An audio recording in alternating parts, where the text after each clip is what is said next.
Looking at a live shot of Rusty Wallace, the new leader in NASCAR Winston Cup points. Dale Earnhardt, who has led since the middle of June, now finds himself in a totally different role.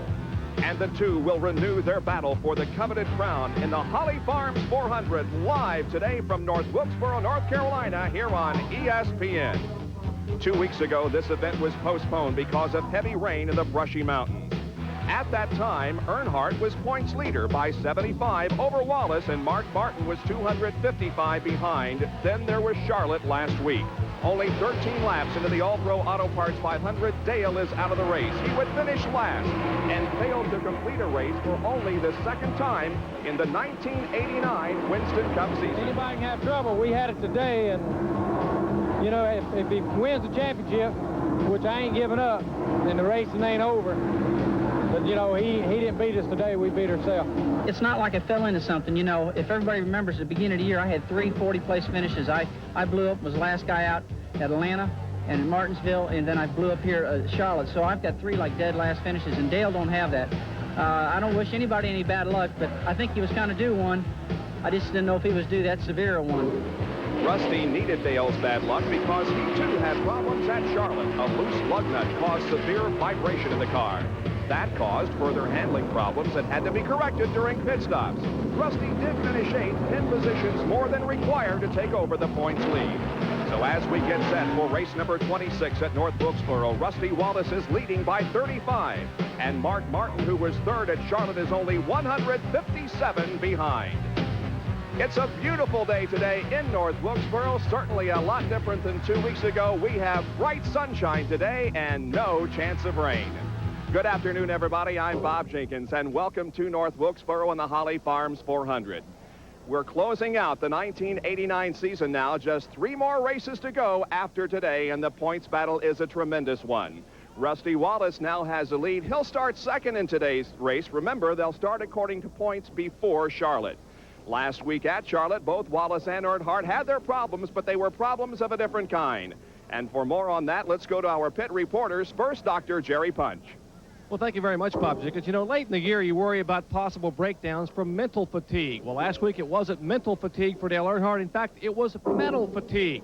Take a look at this camshaft. This is what broke on the Dale Earnhardt car on lap 13 at Charlotte Motor Speedway. Just inside the back gearing at the first lobe, this shaft broke. Now, car owner Richard Childress said, these babies breaking is about as rare as lips on a woodpecker. It just doesn't happen. The first time he's broken one in 6 years. But this $450 camshaft may have cost Dale Earnhardt a chance at winning $1 million in the Winston Cup Championship. Now, my colleague, the editor of Stock Car Racing Magazine, Dick Bergen, standing by the fellow who now leads the Winston Cup points, but he didn't get away completely unscathed last week either, did he, Dick? No, he didn't, Jerry, and the pressure is on. The human pressure, and every one of these team members running for the championship feels it. Nobody wants to be the guy to leave a loose lug nut behind. That pressure has also led to an intense examination of the cars. Just 2 hours ago, crew member Barry Dodson discovered a leaking master cylinder in this automobile. Had he not made that discovery, Rusty Wallace's chances for the championship would have been much diminished. Everybody feels the heat. The guns are drawn. Bob Jenkins, this is a war. And the war is just about to begin here at North Wilkesboro. The cars are on pit road. The drivers are in them. Let's go now to the Holly Farms Senior Vice President, Frank Rhodes, for the command. And now, ladies and gentlemen, let me introduce to you the Senior Vice President for Holly Farms, Mr. Frank Rhodes. Frank, everybody on your feet! On behalf of Holly Farms and 45,000 employees, welcome race band to Holly Farms 400. Gentlemen, start your engines!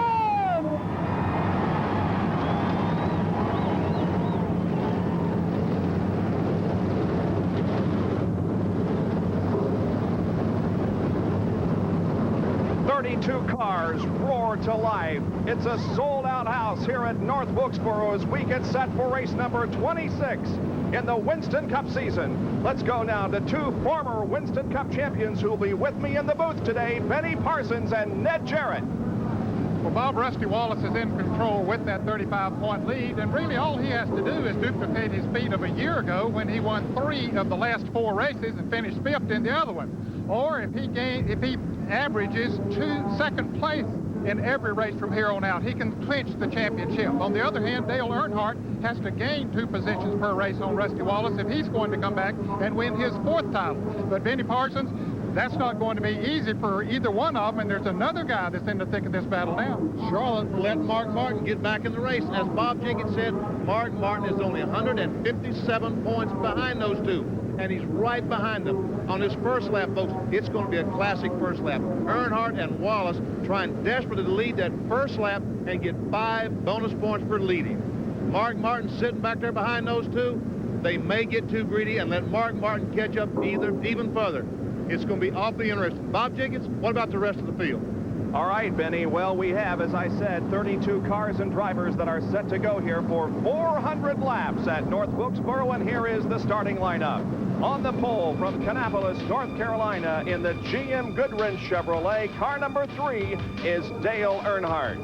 Alongside Rusty Wallace from St. Louis, Missouri, he drives the number 27 Kodiak Pontiac.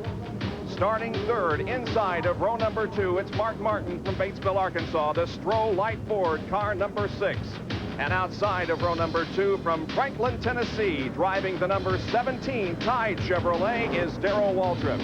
Starting in row number 3, Ricky Rudd, the Quaker State Buick number 26, and Bill Elliott in the Coors Ford, car number 9. In row number 4, it's the number 25 car driven by Ken Schrader and Davey Allison in number 28.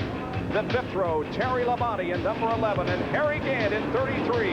The 6th row, Jeff Bodine in number 5 and Sterling Marlin in 44. And as we look at the rest of the starting lineup, the cars move down the front stretch and will be getting the green flag in one more lap, and this first lap ought to be a dandy, guys.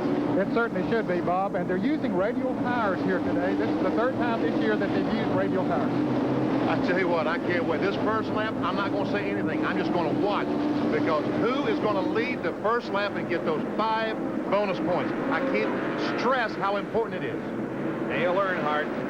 There is the bumper cam on Harry Gant's car. As we look back on Sterling Marlin, we also have that side cam on Michael Waltrip's car, the one that gave us such tremendous shots at Martinsville a few weeks ago. And we're also inside Ricky Rudd's car, the Quaker State Buick. Here comes the field, and the green flag is out.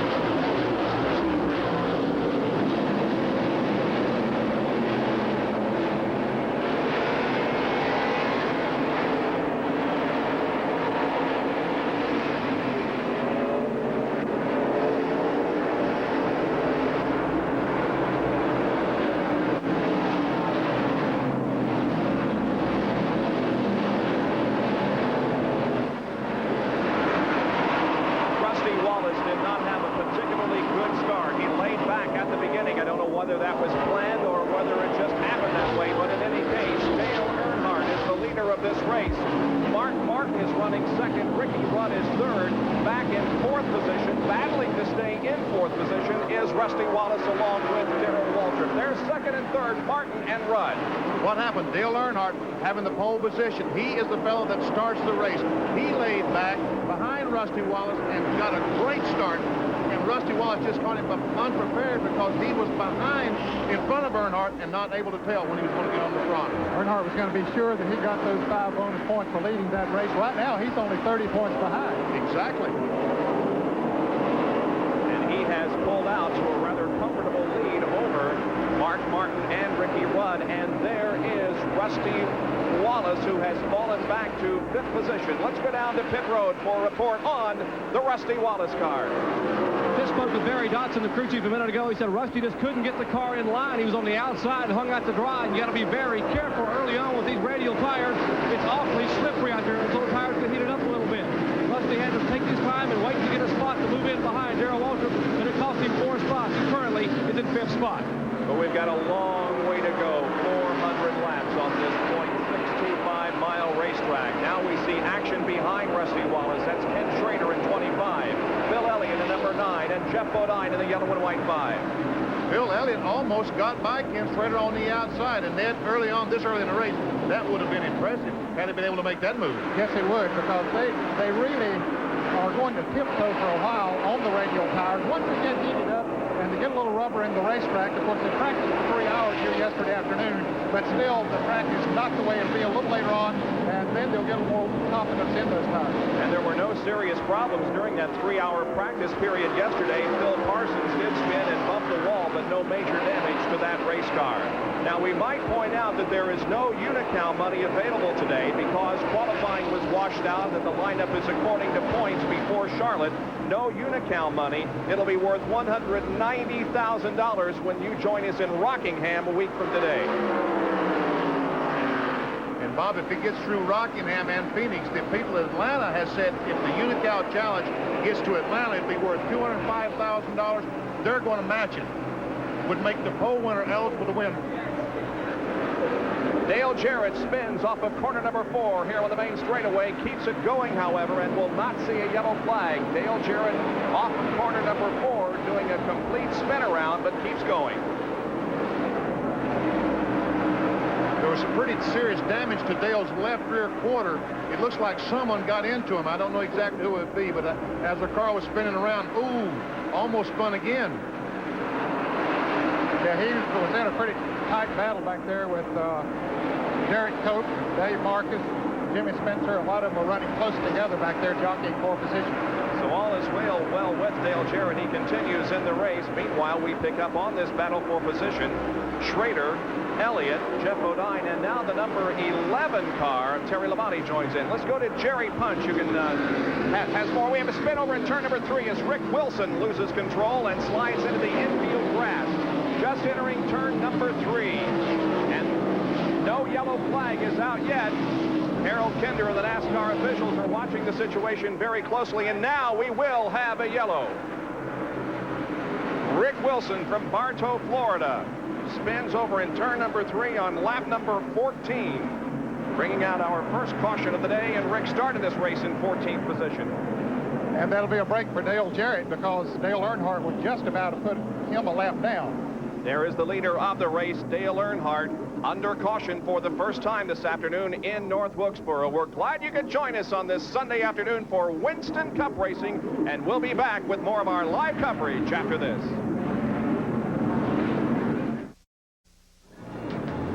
Still under caution.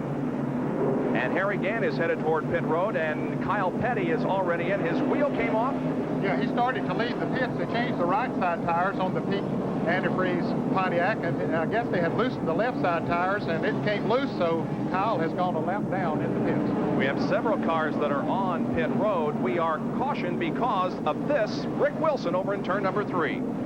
We don't know what caused the spin to start with. Evidently, he made some contact with Harry Gant because Harry's in the pits. He's got some serious damage to the left front fender. How bad is it, Dick Bergman? Well, Benny, I think they can pound it out. The left front fender was in the tire, and as he takes off out of pit road right now, it looks pretty good, but that was the cause of a lot of smoke that we saw down here. Gant in for 4. Most everybody else stayed on the racetrack. He sure had to change that left front. So Gant joining the field once again, as Rick Wilson is also back out onto the racetrack after that spin. Phil Parsons is back out there. We're going to take another break before we go green once again in the Holly Farms 400 here at North Wilkesboro.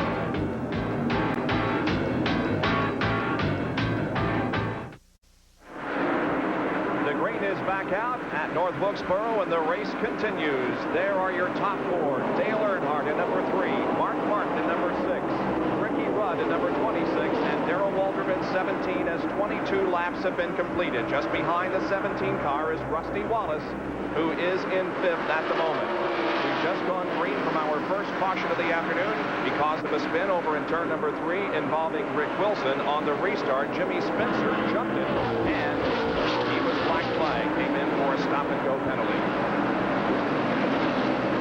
And here is Derek Cope, who gets way out of shape, high on the racetrack. back in turn number 4, maintains control, but loses several positions. Jerry Cope, car number 10. He and Dale Jarrett got together a little bit going into turn 3. Let's watch it again. Jarrett into the hardest Pontiac down on the inside, and it looks like he just touches Cope's car enough to get it out of control, and he slides high on the racetrack, but he does maintain control. Back to the leader, it's Dale Earnhardt, who now is in second in the Winston Cup points, leading the race. He has led since the drop of the green flag, getting a good jump on Rusty Wallace and the others. But Rusty Wallace, folks, he is not running the way that Rusty Wallace normally runs. He's a half straight away behind Earnhardt. My question is he taking it easy, or does he have a problem? I really don't know the answer to those questions, because look, Mark Martin pushing Earnhardt down the front straightaway. Mark Martin said all weekend that he really didn't feel comfortable in the car, that the radial tires just weren't to his liking yet, but he's showing no evidence of that right now, as he is right on the back bumper of Dale Earnhardt in a close battle with him and would like very much to get into the lead. Mark Martin, we had not mentioned very much 4 or 5 races ago as being a contender for the Winston Cup, but indeed he is very much in the thick of things. Trying to make a move on Dale Earnhardt to the outside, cannot make the move, and continues to run in second position, but he is running well. Earnhardt's car starting to slip a little bit off. Good. Mark Martin tries on the inside. As they go into turn number 1, Martin tries to get the inside position, can't pull alongside of Dale Earnhardt, however, and they continue to run in that order of Earnhardt and Martin. Well, Earnhardt would certainly like to stay out there and lead more laps than anyone else today, because that's another 5-point bonus. But there's a lot of laps left in this race. Mark Martin leads early here, the better he'll be. Once again, he's got position on Earnhardt. Maybe he just can't get back on the gas like he needs to in the middle of 1 and 2.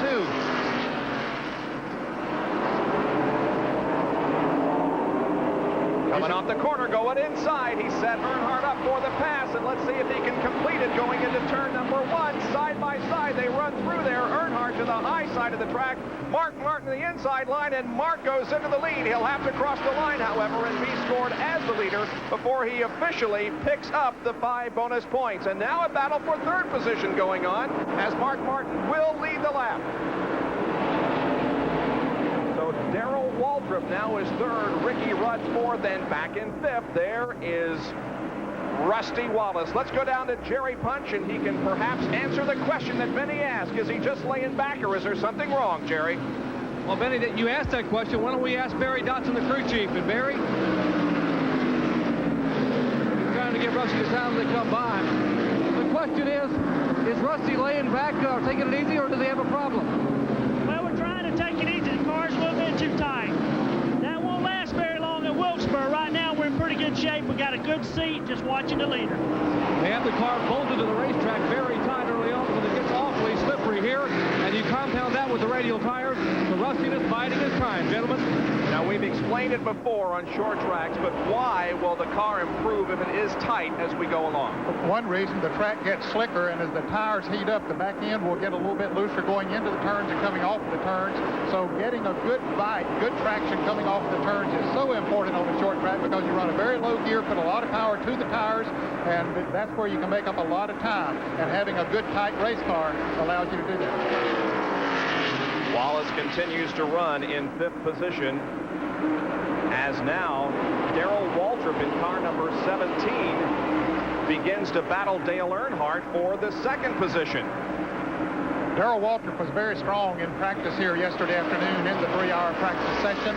His car was working well. He likes to run on the low side of a racetrack, and here he is on the low side trying to take away that second position right now. Mark Martin moved inside off corner number 4 a few laps ago to pass Dale Earnhardt, and now Darrell Waltrip is trying to do the same thing. Earnhardt races him through the first and second turns, but as they go down the backstretch, Waltrip moves ahead by just about a half a car length, but Dale Earnhardt is not willing to relinquish that second position. Tell you what, that's pretty impressive, Ned. Earnhardt on the outside is able to stay on beside the 17 car, so maybe Dale Earnhardt has found something out there on the outside of this racetrack. Well, if he can run out there now while they're racing for position, when they get into traffic, that could work to his advantage. That time, Darrell Waltrip went in the corner a little bit stronger than normal, carried Earnhardt up the hill a little bit, and took the spot away. A few laps ago, this little incident between Jeff Bodine and the yellow and white number 5 on the outside of the 94 blue car of Sterling Marlin. Well, it looks like they touched just a little bit as they started off of turn 4. Bodine goes very high, as we saw Derek Cope a little bit earlier. Marlin stays in the groove, takes the position. In fact, Bodine lost about 3 positions. So there is Jeff Bodine as he is behind Davey Allison at number 28 and just ahead of the couple of drivers who are battling for the Rookie of the Year honors, Larry Pearson and Dick Trickle.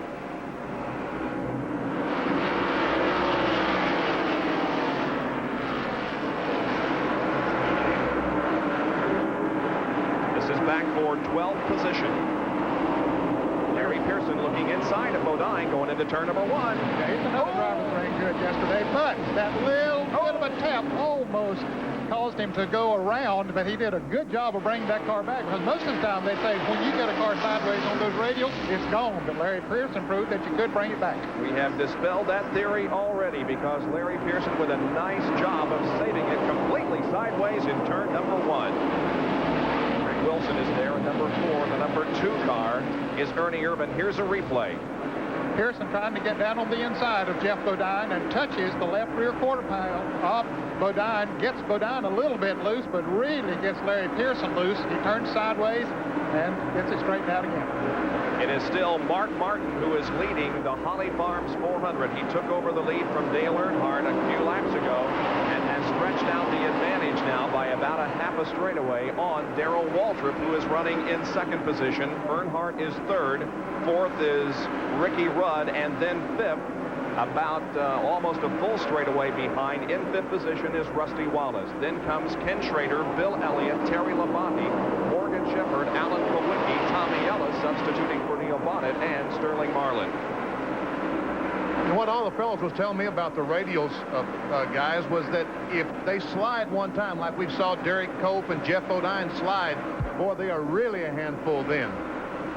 The radials you have to drive a race car a lot differently on a radial than you do on a bias flat tire. Mark Martin laps the 27th place car of Derek Cope, number 10, so 26 cars are on the lead lap now. Guess they're going to run the radials at Rockingham next weekend. They sure are. I was down this week, Thursday and Friday, watching some of the guys test tires and practice, and sure enough, the radials, they were talking about using them in Atlanta, the last race of the year. But they went down last week. Harry Gant tested them, also Ken Schrader, and both those guys spun out on the radials. Harry Gant actually hit the wall and damaged his car fairly severely, so they decided to pull the radials the last race in Atlanta. There's Dale Earnhardt, 3rd position at the moment, and he has 3 career wins here at North Wilkesboro. The 87, 86, and 89. First Union 400s. He has never won this particular race. All of his wins here at North Wilkesboro have come in the spring event. Let's go down to Jerry Punch, who has a comment. Well, a minute ago, you heard Barry Dotson tell us that Rusty Wallace had a car that was very, very tight, and therefore they knew the track would come to him, and they would get a little bit looser. We just talked to Richard Childress here in the Dale Earnhardt pit, and he tell us their problem was just the opposite. They are extremely loose coming off the corner. Said everybody be able to see Earnhardt's car spinning the tires coming off the corner, and everyone's taking advantage. Everyone, to me, Mark Martin and Darrell Waltrip both going by Earnhardt, and now sits back in 3rd spot. So it would appear here in the first 45 laps of this race that the 2 cars that are set up best are Mark Martin and Darrell Waltrip, who is in 2nd position, as both Earnhardt and Rusty Wallace have experienced a little bit of handling problems in the early going. 4th position belongs to Ricky Rudd. As there is Mark Martin, the leader of the race, lapping Richard Petty in car number 43. He runs 25th at the moment, so 24 on the lead lap. Let's go to Dick Bergman, who has a comment on Mark Martin. Well, Bob Jenkins, when you talk about setting up with radials, nobody has more practice at it than the leader, Mark Martin's team.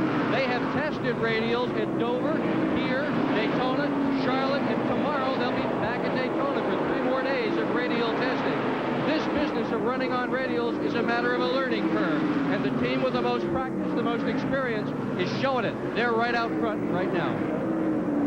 Mark Martin in the lead. Darrell Waltrip is 2nd, but here is 3rd, 4th, and 5th, and you can see that Rusty Wallace is now beginning to move in on the 4th place car of Ricky Rudd. So that's how they run as we have completed 52 laps out of 400 in the Winston Cup race at North Wilkesboro, North Carolina. Back with more of our live coverage after this.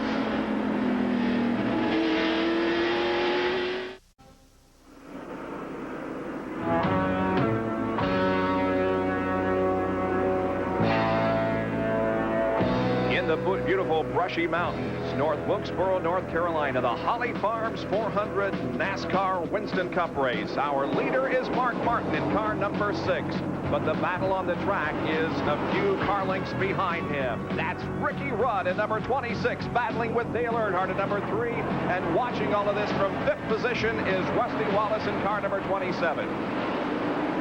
Looks like the Rusty's chassis is getting a little bit better, like Barry Dawson said it would. He's pulled up on the back bumper of Earnhardt. Yeah, I think a tight chassis now. We've run about 55 laps, and that's when it should start working. And Rusty Wallace gaining on him, and the car looks very smooth for him. Here is Ricky Rudd right alongside Dale Earnhardt as we have now the view of Ricky Rudd in the Quaker State Buick, trying to take over 3rd position. Darrell Waltrip is in 2nd. And now something happened to Rudd's car just all of a sudden. He slows dramatically here coming off 4. I wonder if he might got a bump from Rusty Wallace behind him, because he was trying to get by Earnhardt and Rusty was behind him. I didn't see it. I was watching the in-car camera on the monitor, but... Well, let's replay it and see if we can determine what happened as Rusty does battle now with Earnhardt. Here it is. No, he just got it loose. Just off loose. Nobody touched him. Yep. So just a slight bobble on the part of Ricky Rudd. He didn't lose any positions, however, has fallen back quite a bit on the racetrack. Now we watch Rusty Wallace and Dale Earnhardt, who are battling for the Winston Cup, battle for 3rd position. Wallace working to the inside of Dale down the front stretch. Earnhardt already has 5 bonus points for leading the race. Wallace would have to get those also if he's going to win the Winston Cup in 1989. Great shot from Ricky Rudd's car, watching these 2 guys. And they can't really go after it the way that they want to now, because they might crash. Got to be careful, guys. Didn't take Rudd long to catch back up with them running side by side. And they are running side by side and wheel to wheel.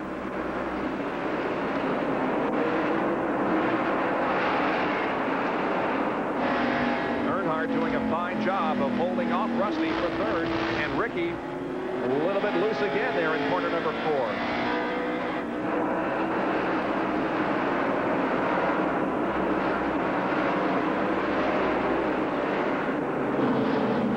Just 18 cars on the lead lap. While this tremendous battle goes on for 3rd, Mark Martin is just fighting his way through traffic. There he is, passing Davey Allison, putting him a lap down. Now there will only be 17 cars, or 16 cars on the lead lap. But this is certainly the best battle on the racetrack. Again, we tell you that Darrell Waltrip is 2nd, running by himself. This is 3rd, 4th, and 5th right here. Wallace, Earnhardt, and Ricky Rudd. Wallace again alongside of Earnhardt as they go down the backstretch. And Ricky Rudd just simply don't know which car to follow. He said, hey, guys, somebody pass somebody. Well, maybe he's going to try to pass both. No, that's not the thing. Here's Dave Marcus at number 71. He's a lap car running 28th at the moment. Well, now Ricky Rudd has decided to follow Earnhardt, because Earnhardt has taken the advantage, and Rudd might get around Rusty Wallace. So now the battle is for 4th position as Marcus is staying right in there with those on the lead lap. And here comes Terry Labonte at number 11, not too far behind. And he is on the lead lap in 6th. Oh, Rusty, when it rains, it pours. One guy got by him, and now he's really... Marcus, if he gets by, and Labonte were to get by, he'd drop back instead of going forward. And Jeff Bodine is about to go down a lap in 16th position. There is Mark Martin, the leader of the race, going to the inside and passing Jeff going into turn number 5. So Mark Martin is setting a terrific pace. Now only 15 on the lead lap. It's unbelievable Mark Martin would be running this well, because in practice here 2 weeks ago, he spun out 3 times just simply trying to practice. And yet today in the race, he's going on like he's got the greatest car on the face of the earth. You know, Benny, one thing that impressed me yesterday, I watched almost the entire 3-hour practice period, and Mark Martin got out there, and he got the car set up pretty good as we watched Ricky Rudd try to get by Dale Earnhardt. But he would run 25, 30, 35 lap runs. Most of them would come out and run 6, 8, 10 laps like they normally do. He ran long stretches of laps out there, and I think that worked to his advantage. Well, we have a crash up in turn number 3 between 3 and 4 as Larry Pearson, Michael Waltrip, and Sterling Marlin are against the wall in turn number 3. Now Larry Pearson pulls away. There's the shot from the side cam on Michael Waltrip's car as he too pulls away. Gets the car going again. Sterling Marlin is also leaving the scene of the incident. And on lap number 69, it's our second caution period of the day. Tell you what, our camera's still working because Michael Waltrip's car right under the camera that you're looking from is caved in with some serious damage with someone, but luckily our camera's still working. And this caution period is going to bring everybody in for a pit stop. Let's go to Dick Berggren, who's in Mark Martin's pit. Well, most everybody is going to take 4 tires. By the way, this will be a near $20,000 tire change. That's what it costs for a field of 30 cars to change 4 tires. The key here for Mark, get out first. So he's got nobody he's going to have to pass. He's in great shape. The left tires are, right side tires are on already. Rustin and Wallace is just in now. Jerry Punch is down with Darrell Waltrip. Eddie Dickerson, Jeff Hammond, Eddie Jones, and the crew have completed the right side. They will scamper around the left side as Jack beneath the tide Chevrolet. Left front and left rear tire going on. Air Rich is putting those lug nuts back on. Cleaning the front grill. Waltrip's car down away. Dale Earnhardt now getting left side tire. Car down on the jacks. He will follow. Here again down the road. Here's Ricky Rudd. Dale Jarrett. Rusty Wallace. All the cars put back to turn 1 and changed 4 tires. And there's a hat on the track. And that didn't come off of one of the drivers. I can use that for my hat of the week. That's right. That's entering turn number 3. So everybody has moved out of pit road and onto the racetrack once again as our second caution period of the day flies over North Wilkesboro, North Carolina Speedway. We'll be right back.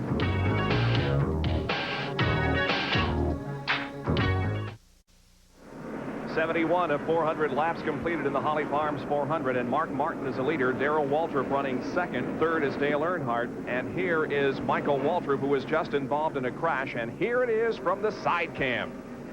He's on the inside of Sterling Marlin going in the corner. Ooh, and he gets tagged, I guess, or maybe he just lost the car. I don't know what happened. But he gets sideways, that's for sure.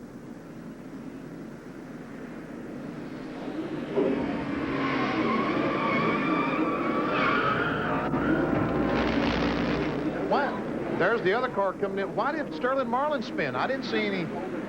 It appeared as if Marlin was well ahead of Michael, who was spinning. Maybe there was something on the track that caused everybody to spin. You know? Exactly. There must have been something on the racetrack because Sterling Marlin was indeed a few feet in front of Michael Waltrip. I could see no contact at all.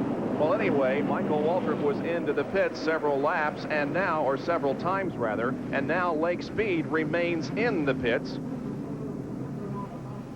Michael Waltrip did lose a lap on that pit stop, as did Larry Pearson and Sterling Marlin. All 3 of those guys who were involved in the crash up there did lose a lap, and Lake Speed is losing several laps as his car remains on pit road. And there are only 12 cars now on the lead lap with Mark Martin in the lead.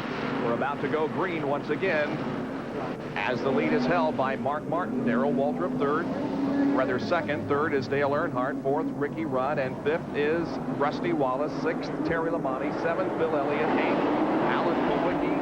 Ninth position is Tommy Ellis. And 10th is Ken Schrader as the green flies on lap 76.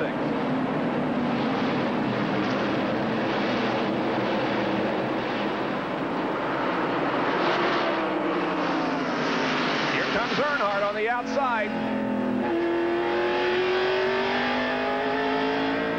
With Ricky Rudd in the Quaker State Buick.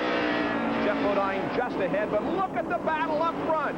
Some contact between Waltrip in 17 and Mark Martin in number 6. Martin's on the outside of the track and losing spots. Well, his car is not working like it was earlier. Where did Earnhardt come from? He just blew by those guys on the outside. Jeff Bodine trying to get by Darrell Waltrip. He's a lap down. If he can get by Waltrip and then Earnhardt, caution flag comes out, he gets his lap back.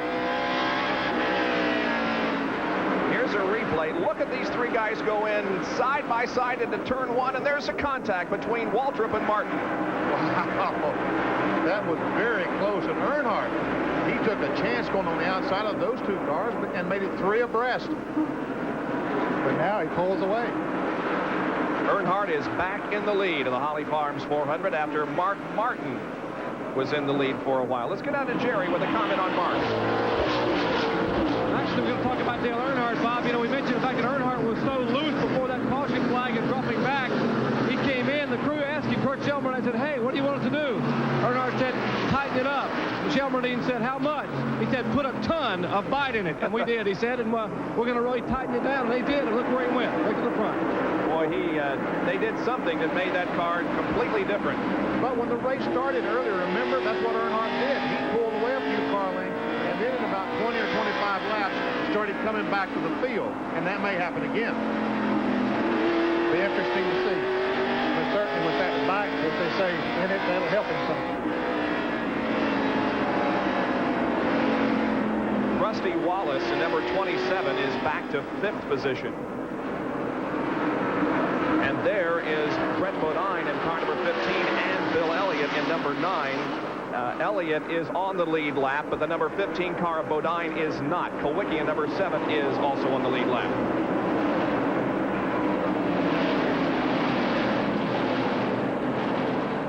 The cars that are on the lead lap are Dale Earnhardt, Darrell Waltrip, Ricky Rudd, Mark Martin, Terry Labonte, Rusty Wallace, Bill Elliott, Alan Kulwicki, Morgan Shepherd, Ken Schrader, Ernie Irvin, and Tommy Ellison. Alan Kulwicki finds himself in 8th position at the moment. Kulwicki began this race from 17th position. That's where he is in Winston Cup points, or was before Charlotte. He moved to 13th at the end of 20 laps, was 10th at the end of 40, and now finds himself in 8th. And that's Morgan Shepherd running there with him in car number 75. And here comes Harry Gant in number 33 with some damage on that car after an early race incident. Now he's a lap down as a result of making a pit stop on the very first caution flag, and then he just simply couldn't get up through the field. And we're riding with Harry now.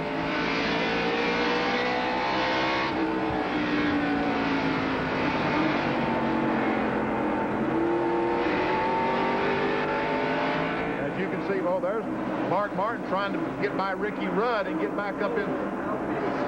Here's trouble on the front straightaway. Oh, Richard Petty, Kyle Petty, Hut Strickland involved. Larry Pearson also becomes involved. Here comes Jeff Bodine getting his lap back. Yes, he did. Some very heads-up driving by Jeff Bodine. But there saw an opening and went through it. There are 2 cars here on the main straightaway stopped. Hut Strickland at number 57 and Larry Pearson in 16. And there's some pretty serious damage to the front of Hut Strickland's car. We're not seeing it on camera, but I'm right above the car looking down. And now, as I looked down on the straightaway when this was going on, I saw Richard Petty up on 2 wheels. The car came down on all 4, but it was a close moment for Richard Petty. There is Strickland's car, and there is Larry Pearson. He's sitting in his number 16 Chattanooga Chew car. Obviously okay. He's moving around inside. The 2 drivers who are 2nd and 3rd in the Champion Spark Plug Sears Rookie of the Year standings. Hut Strickland in 2nd place, Larry Pearson in 3rd place behind Nick Trickle in the rookie standings. So our 3rd caution period of the day. As Hut Strickland gets out of his car, he's okay, surveying the damage, and there is a lot of it on the front end. We're 88 laps into the Holly Farms 400, and we'll be back right after this.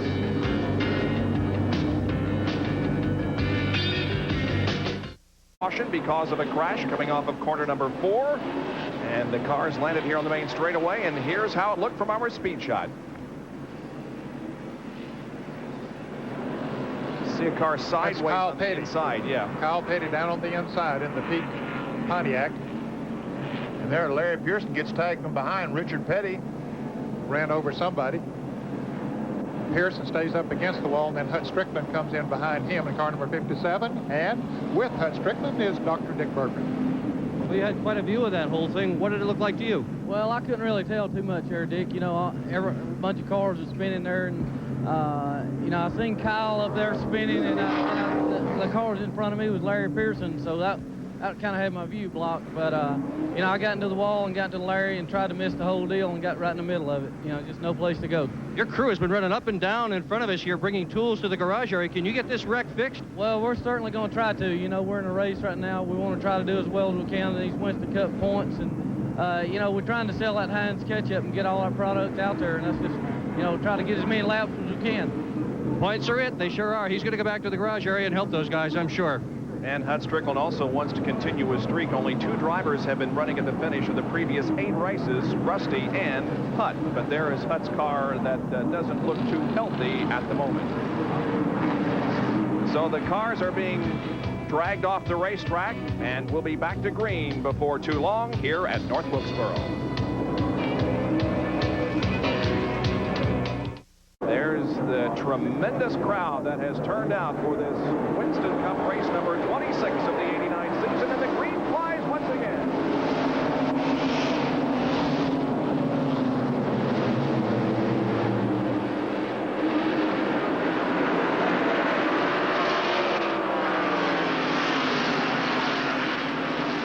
Darrell Waltrip, number 17, gets high coming off of corner number 4. The car slipped on him just a little bit. He saved it. Didn't lose any positions as Mark Martin was unable to pass him, so Darrell holds on to second place, but that was a close moment for Darrell. Yes, it was. It looked like the front end broke loose on the car as he went into turn 3 and started off at turn 4. It just wouldn't cut all of a sudden. And now the car seems to be running okay. But, you know, we saw Sterling Marlin and the Michael Waltrip spin a few laps, go up in that corner. I just wonder if there's something in that corner causing these cars to do that. I don't know. Time will tell. Harry Gandon, number 33, is a lap down, but everybody else is fighting for position here in this shot. As we're watching from Ricky Rudd's cockpit, Mark Martin is just ahead. Darrell Waltrip in the number 17 car. And then the leader of the race, Dale Earnhardt. Brett Bodine is also between Waltrip and Earnhardt. And Earnhardt has checked out on him. He's about 3 or 4 seconds ahead right now. That would certainly play to Earnhardt's advantage if you get a late caution flag with just 20 or 30 laps to go. Because you're right, Ed, he has some tremendous early strength on these restarts. Martin, the driver of the Stroh's Light Ford, making a late season charge to the Winston Cup Championship. There is Terry Labonte, who has run very well today in the Junior Johnson and prepared car. Junior, of course, with more wins than any other car owner at this racetrack, which is located only a few miles from his shops.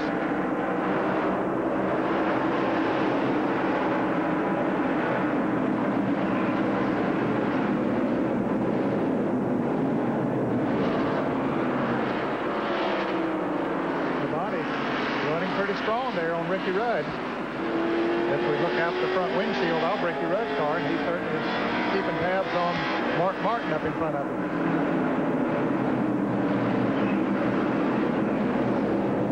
And Darrell Waltrip moving on the inside of the car number 15 of Brett Bodine. This is from Harry Gant's car as Terry Labonte is just ahead. And has a good view of this action for position. Number 21 car is smoking on the racetrack. That is Tommy Ellis in substitution for Neil Bonnet, who hopefully will be back in action next weekend at Rockingham. And Tommy brings the Citgo Ford prepared by the Wood brothers in. Well, they're working on the right side as if it were tire smoke, and apparently it was. The right rear quarter panel had rubbed against it. You can see the different color on the sidewall of that tire, so he has gotten close to someone out there. Tommy goes a lap down. He's in a tight battle for the Busch Grand National Championship. That we will also have a tape-delayed version of next weekend at Rockingham. Only 2 races to go in the Busch Grand National Series. The average speed at the end of 100 laps, 1/4 of the distance, 83.179 miles an hour. Well, from inside Harry Gant's or Ricky Rudd's automobile, it's easy to see how the fenders get knocked in on the tires at racetracks like Martinsville, North Wilkesboro, some of the short tracks. Because you can see they're awfully close to each other through the corner. It's the final short track race of the decade in Winston Cup competition.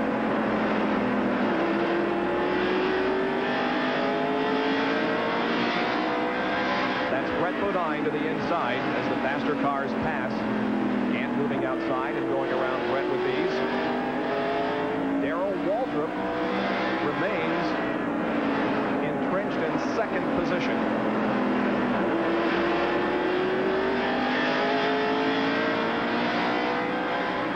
We talked about this being the final short track race of the decade, and there you can see that Darrell Waltrip has won most short track races in the 1980s, 38% of them as a matter of fact. Dale Earnhardt has won 20%. And now Darrell Waltrip has just lost a spot, dropping from second to third as Mark Martin in number 6 was able to go around. We must have made Mark Martin mad showing that graphic because he said, I'm going by the winner of the decade. He got position on Darrell from on the outside and just simply drove by. Yeah, Martin's car seems to be back to the form now that he was earlier in the race. It might be that he needs to run a while before those tires get to his liking and the car setup is to his liking and to this racetrack, and then he gets going. So Martin is second, followed by Darrell Waltrip. Then comes Rudd, Labonte, and then Rusty Wallace.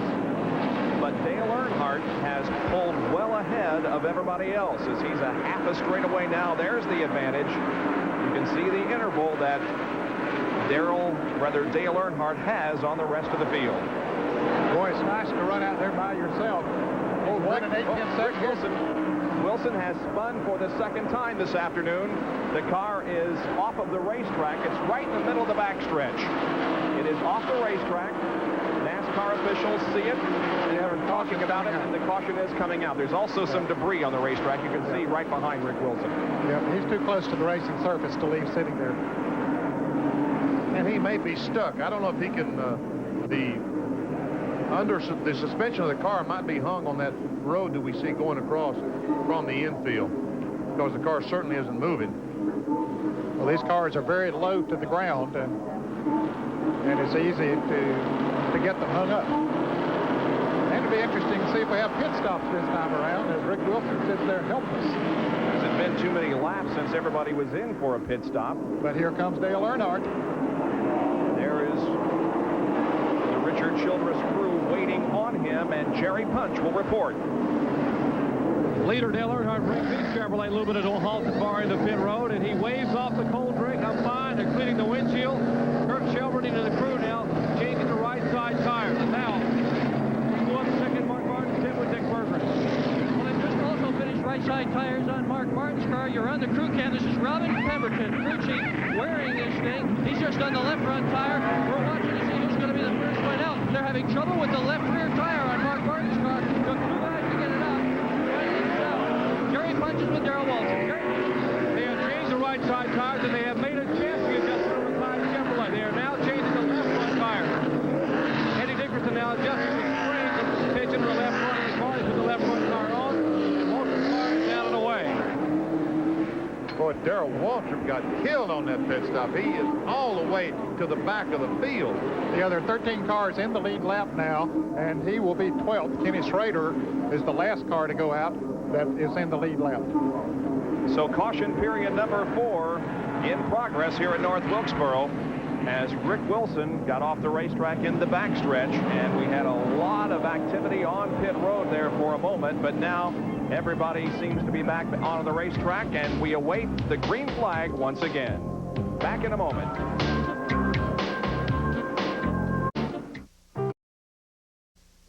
We're back at North Wilkesboro Speedway. Under caution here. I'm standing with Jeff Bodine. Jeff, a lengthy pit stop for Darrell Waltrip, but you guys were checking a lot of things. What all did you do?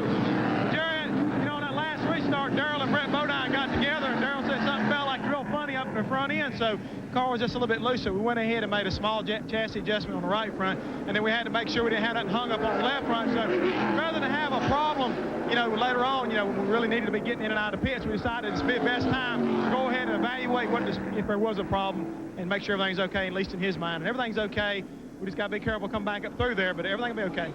valuable time here in the pits for the Tide crew, but Darrell Waltrip has a lot of traffic to pass, and we're going green. Bob? He begins from 10th position, Darrell Waltrip does, as the lead is now held by Ernie Irvin in car number 2. Here he comes off the second corner and down the backstretch. Sterling Marlin is right alongside, and Dale Earnhardt is on the back bumper. Here comes Earnhardt to the inside. He passes Marlin. Is he going to pass Ernie Irvin?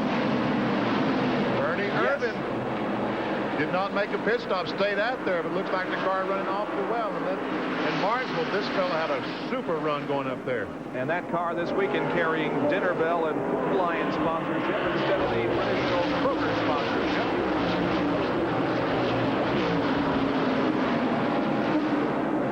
And Ernie Irvin is in second position. Sterling Marlin is a lap down. Bill Elliott is in third. Mark Martin fourth. Ricky Rudd is fifth.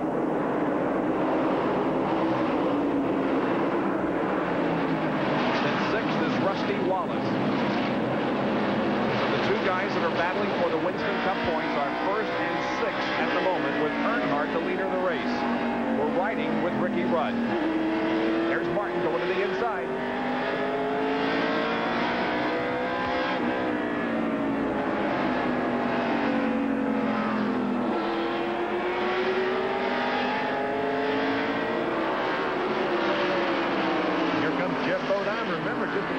Ago, this 5 car, the white and gold number 5, was a lap down, and now he is on the move.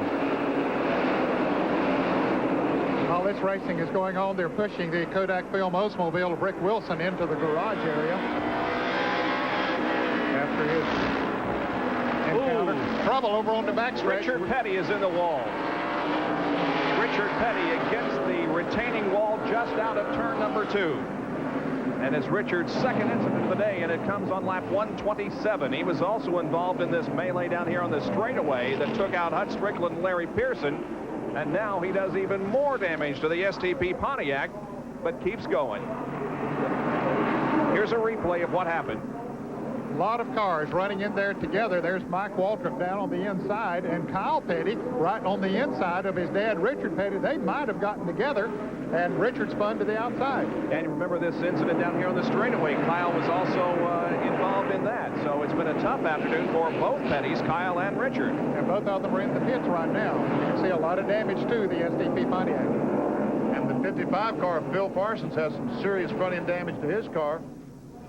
He's coming down pit road. It looks like that someone stopped in front of him, and there, look at the nose on that car. Yeah. Well, here's a replay now from the side cam on Michael Waltrip's car. Well, there Michael goes on the inside of Brett Bodine. Looks like it clips him a little bit. There's Kyle Petty in the car number 42 up in front. And no, the car number 30 of Michael Waltrip hits Richard Petty and spins him around. Ooh, boy, oh boy. That was a super shot from the door. Richard Petty didn't like it too much, but... So they continue to look over the STP Pontiac as Kyle is right behind in the other car. Let's go down to Dick Bergman, who's right there in the Petty pit. Well, Bob Jenkins, the guy who's won the most races here at North Wilkesboro, isn't going to win today. Richard Petty up on pit road. His son is right behind him. Both cars are heavily damaged. Right now they're working on the left rear corner of Richard Petty's car. And Jerry Punch is with the Kodak team. Jerry, what happened to those guys? Well, they are scampering around the car trying to get Rick Wilson back on the racetrack. We'll try to get a quick comment. We'll sneak in here. Rick, what happened to the car? Something shorted out in the car and it just killed the motor. Right now we're trying to find a short or whatever it caused. It just killed the motor all of a sudden. And Kyle was behind me and dropped me in the corner. He hit me and spun me. Something along the electrical system. Rick Wilson out of it. A lot of cars here in the garage are trying to get repaired. The Larry Pearson car working. They're working heavily on the Hines car back here, as you see, trying to get all these guys back out and pick up some valuable points.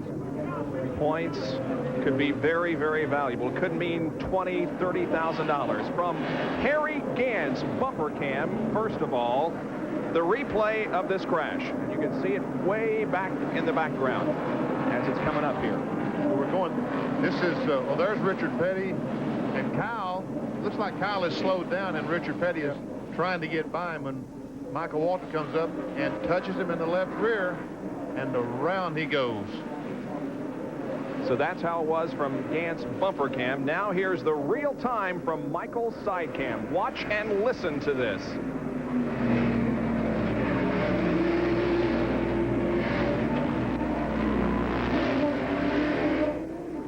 And Petty into the wall, and he's still in the pit area. And here we go green on lap 131 with Dale Earnhardt, the leader. Kyle Petty is behind the wall.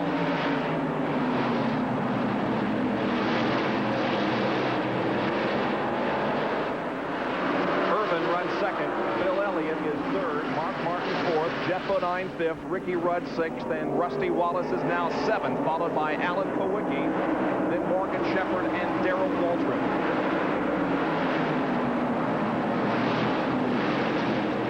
Bill Elliott got a terrible break on the restart with the slow cars. It was on the inside trying to get their lap back. Bobby Hillin, Tommy Ellis, and Harry Gant.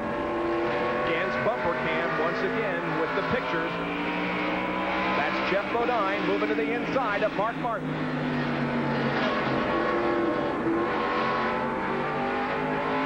Bill Elliott to the left. Ricky Rudd is in the green car behind Mark Martin. Jeff Bodine's car was not working too well at the first part of this race, but after he got his lap back, they made adjustments on it, and he is going to be a factor. He'd like to impress these Wilkes County, North Carolina fans here because he'll be driving for Junior Johnson next year. Good point. Junior Johnson, of course, as we said earlier, whose shops are just down the road in Ronda, North Carolina. Now here's Bobby Hillin Jr. in the 8 car.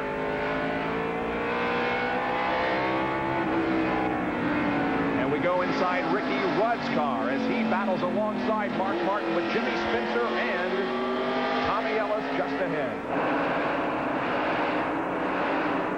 Now Spencer and Ellis are battling for position, even though they're a lap down. They're battling for about the 14th position.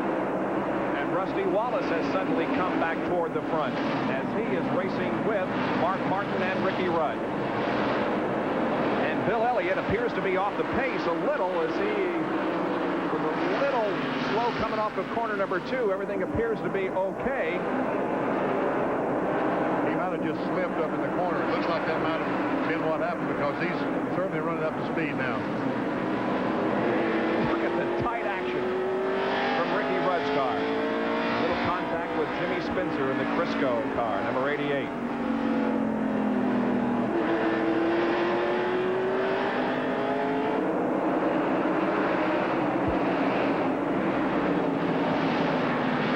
Dr. Jerry Punch will now report on the problems of Kyle Petty. Jerry? Take a look at the front of this mangled peak Pontiac here of Kyle Petty, and Kyle is back in the garage area and has climbed out of the car. He must feel a little bit like a cue ball out there. Yeah, really, I am. I feel like it. I left my pits early. That was my fault, and run the left front tire off. Then I spun out and caused a wreck out there, and then something happened to Rick's car. I run in the back of him, and when that happened, then I guess it knocked all the sheet metal up on top of the oil cooler and got a little hot and overheated the oil, and I guess it spun a bearing. But I tell you, the car was working good. We just had to start in the back because of the points. I'd like to say hello to my wife, Patty, who's recovering from surgery. She's at home right now, so I guess I'm not going to be a victory lane after all today. Kyle Petty out of it here at Wilkesboro. Now, Rusty Wallace is in the middle of a three abreast battle here, and he went right on in. Yeah, he doesn't appear to be playing it too conservative, at least at this point. He put his nose right in there. And here we are with Michael Waltrip's side cam once again with Rusty just ahead. There you can see that both Rick Wilson and Derek Cope are behind the wall as crews try to get their cars back into competition. Those that have dropped out, Bud Strickland, Larry Pearson, and Kyle Petty, who we just heard from.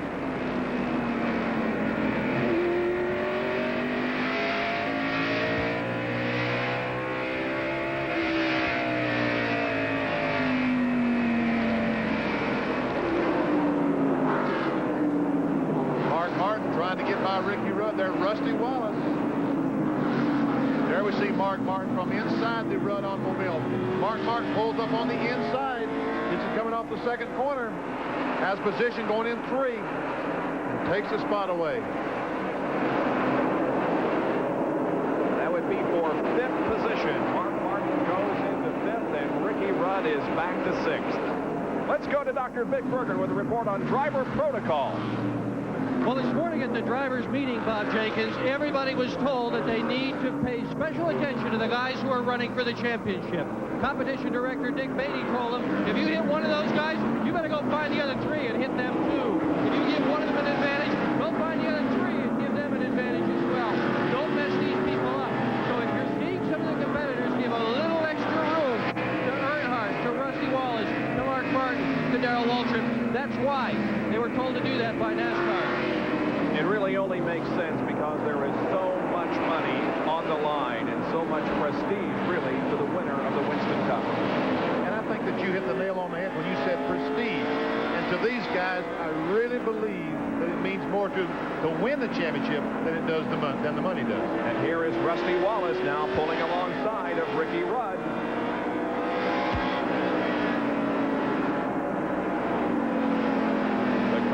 Pontiac on the inside as they go down the backstretch.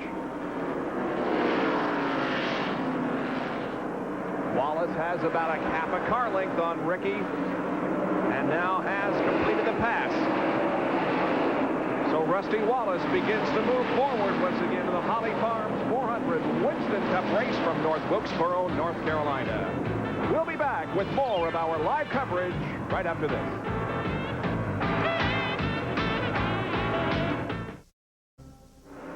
Back at North Wilkesboro, where Dale Earnhardt is leading the Holly Farms 400.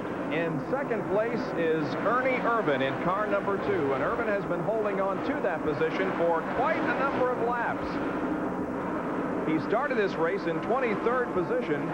He was in 17th at the end of 40 laps, moved up to 11th, led at the end of 120, and now is back in second position at the end of 160 laps. He's from Modesto, California, and did grow up on the short tracks out on the West Coast. And we asked him, has your short track background helped you in the last few Winston Cup races? Well, you know, I think anybody that's even stepping into Winston Cup, you know, has come from short track backgrounds, and that's basically all I ever ran. You know, Martinsville's kind of a big track compared to what we ran on the West Coast and things like that. You know, very few half miles, a lot of quarter miles and third miles, and I think that really helps me at Martinsville. And I grew up racing on tires that were 8 inches wide and had to learn to just ease that throttle on, you know. Ivan Baldwin, the guy I grew up with, he taught me a long time ago. He says you got to treat that throttle like it's an egg and you can't break it as you come off the corner. And I had to do that all day at Martinsville, and it worked. Well, he turned in the best performance of his Winston Cup career a couple of weeks ago, a 6th at Martinsville. Let's go to Jerry Punch. You can't be surprised to see how well Ernie Irvin is running here. Remember a couple of weeks ago in Martinsville, Virginia, he was in the same car, the same short track Pontiac, and he had the best run and best finish of his young career. He finished 6th up there, an impressive afternoon in Martinsville, Virginia. I tell you, they had an awfully good effort going up there, and they got the same thing going today. The fellow who's largely responsible for that is standing by with my colleague Dick Berggren. Dick? Well, I'm with Ernie Irvin's crew chief, Bob Johnson. Bob, it's an awfully good run, but can you keep this run going until the end of the day? I don't know. We'll see what happens.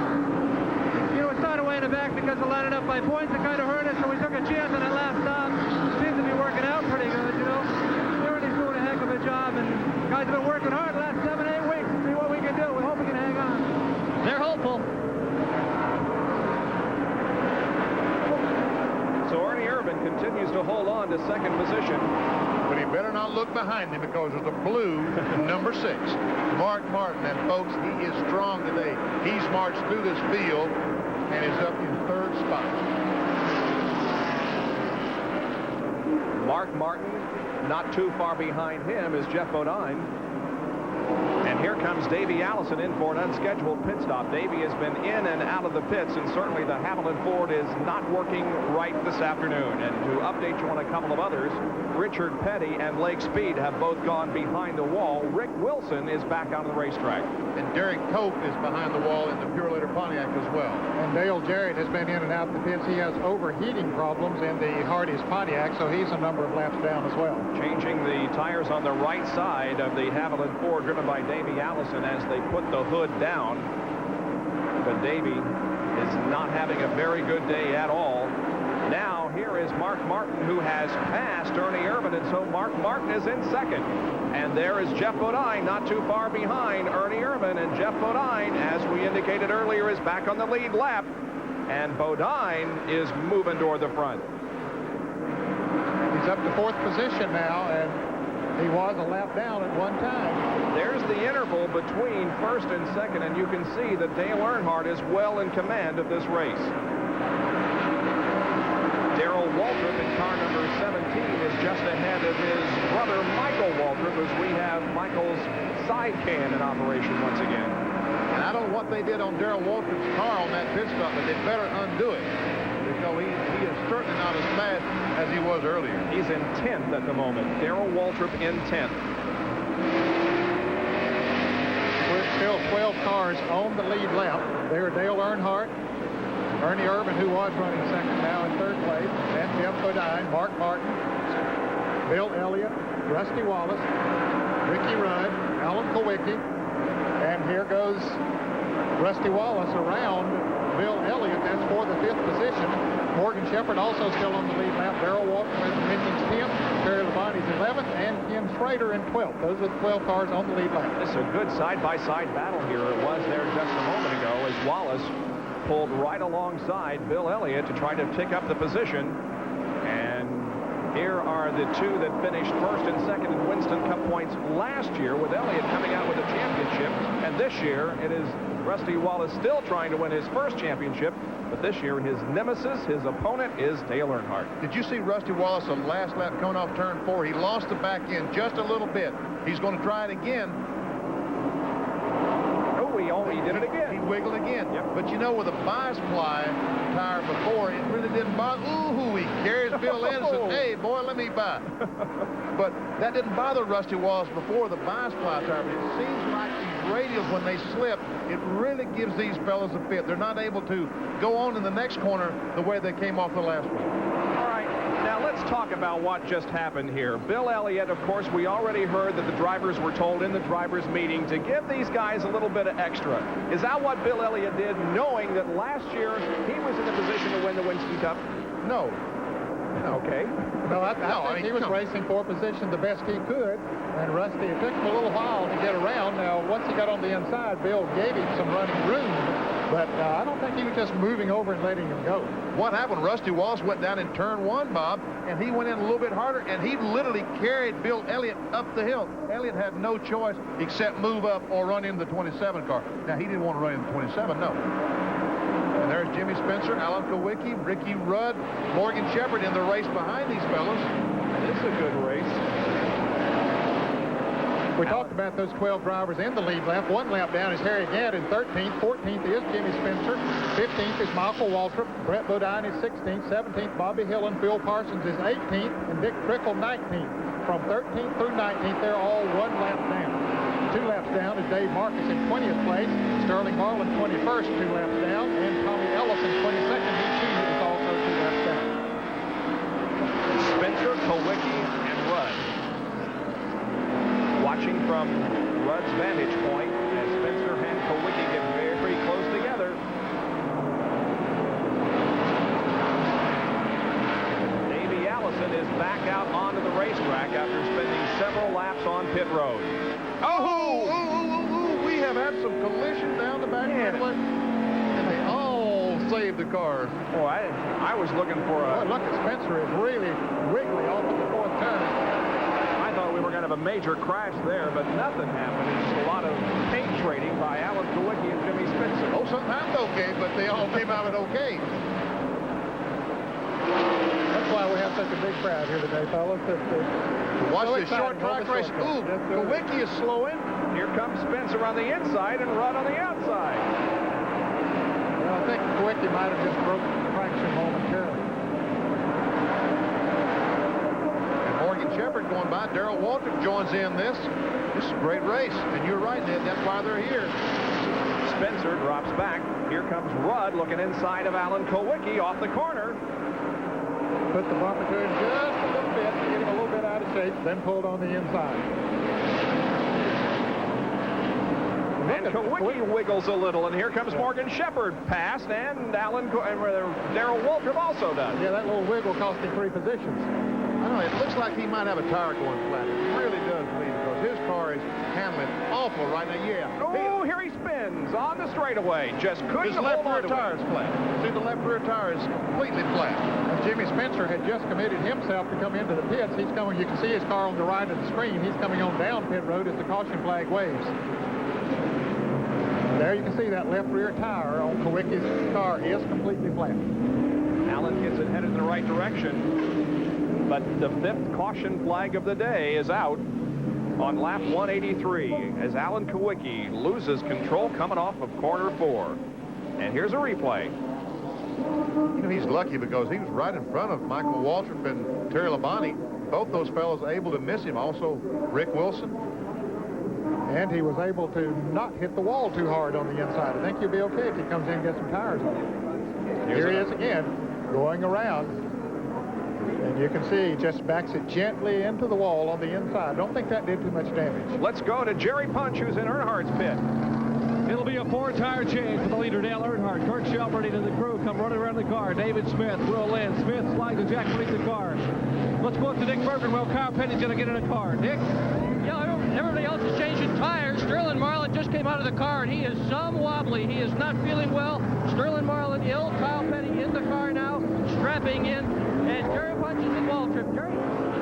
Five tires, the 5 Chevrolet, the crew now. Jeff Hammond, Sandy Jones, Eddie Dixon drop the car. Down the way. The leader, 4 tires, back to turn 1. Gentlemen. So Darrell Waltrip moves back out. So does Terry Labonte.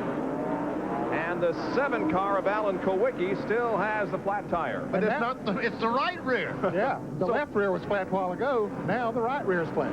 Both of his rear tires are flat. Now this is going to be a real... see, they don't even know the right rear's flat yet. Well, he's going to find out in a minute. He was trying to get back out and not lose a lap in the pits, but he did go the lap down. He would have been much better off to have stayed in there. But like I say, they didn't know that. They knew that left rear tire was flat. But they didn't know the right rear was flat. Now he's going to have to encircle the entire track and come back in for a change on the right side. We'll be back with more from North Wilkesboro.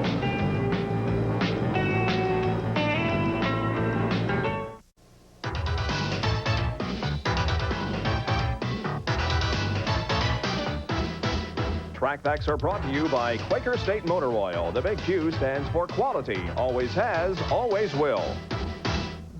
During the 60s and 70s, the NASCAR teams would refuel their cars using the old-fashioned gas cap, much like you would have on your production car today. But then the Air Force came up with an ingenious idea, the in-flight refueling system that adapted perfectly to NASCAR racing. This is the probe that would connect to the gas can. This is a receptacle, just like what's in the car here.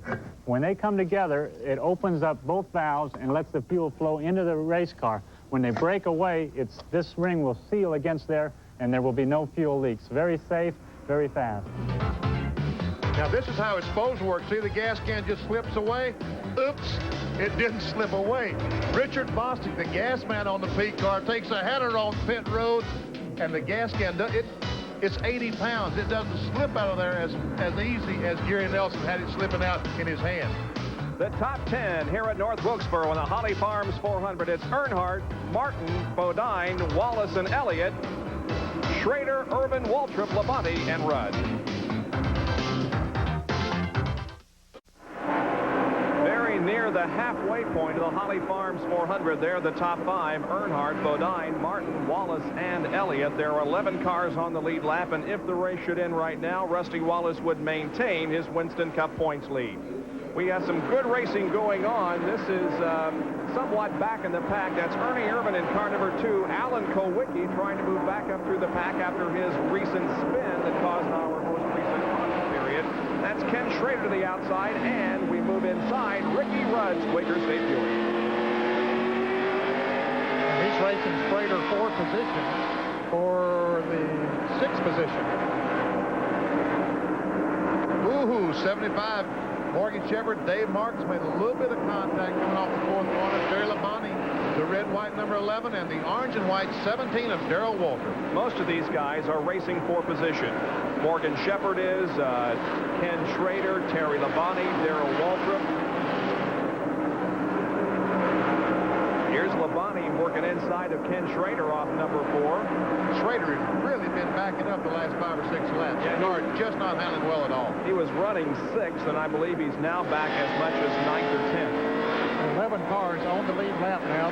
There were 12, halfway point coming up. And, of course, Alan Kowicki was the car that went off the lead lap when he spun and lost the lap to Pitts. So now we settle in for the second half of the race as Dale Earnhardt, the leader, has been shown the cross flags indicating halfway through. There is the leader, Earnhardt, coming down to complete lap 2:01. And Jeff Bodine, the yellow and white Levi Garrett Chevrolet, is running in second. We watch him from Harry Gant's bumper cam, and Phil Parsons and Brett Bodine are into the wall. That's up in turn 4, just as they start off in turn 4. Bodine's car still moving. Harry Gant's trying to get by Earnhardt. Can't make it. Will not be able to do it as Dale crosses the line under caution. And we have had now 7 caution periods. Bill Parsons brings out one on lap 2:02. Here's a replay of what happened. Well, they were both sort of spinning when they came into the picture there. They were already loose and spinning up into the outside wall. Didn't look like Brett Bodine hit the wall.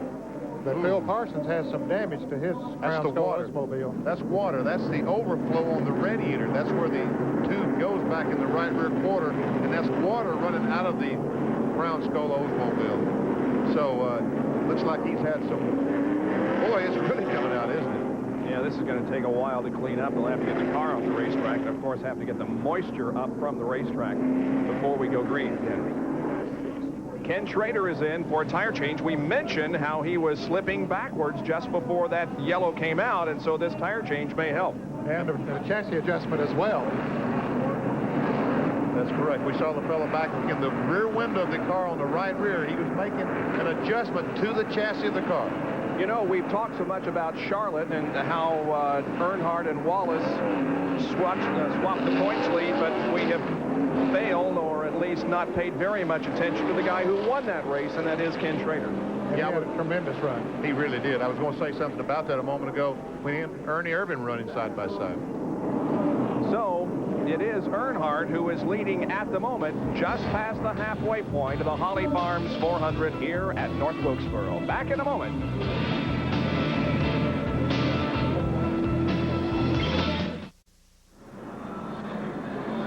We'll be back to North Wilkesboro, North Carolina Speedway in just a moment as Dale Earnhardt is the leader of the race, and he's trying desperately to catch Rusty Wallace in the points championship. I think it's this time we should talk about the fact that North Wilkesboro no longer is on the Winston Cup schedule and how the sport was really changing at this time in '89 and continue to do so for about 7 or 8 more years. Yeah, the sport has just been getting bigger and bigger and bigger, and I don't know where it all started. If you look at the attendance graphs that NASCAR will give to you, in 1988, the attendance took a big leap. I don't know if that's the year that everything started, but by 1989, 1990, the bigger racetracks, you had to cram more people in the racetracks because the purses dictated you had to have more people to pay bigger purses. And of course, the final Winston Cup race at North Wilkesboro was run in 1996. You like rap music, Benny? Yeah, okay. Well, back in 1989, rap was a big thing, and our producers put together a thing called the Short Track Rap. I think you're going to like it. Well, I think you're going to like it. Stay tuned. Here it is.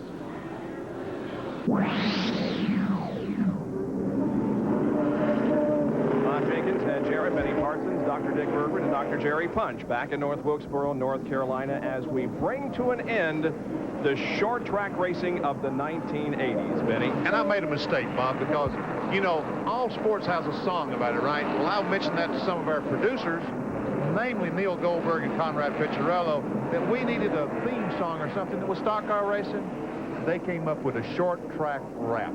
Boy, little did we think that something concerning auto racing, and especially short track auto racing, could result in a rap, but it did, and here it is.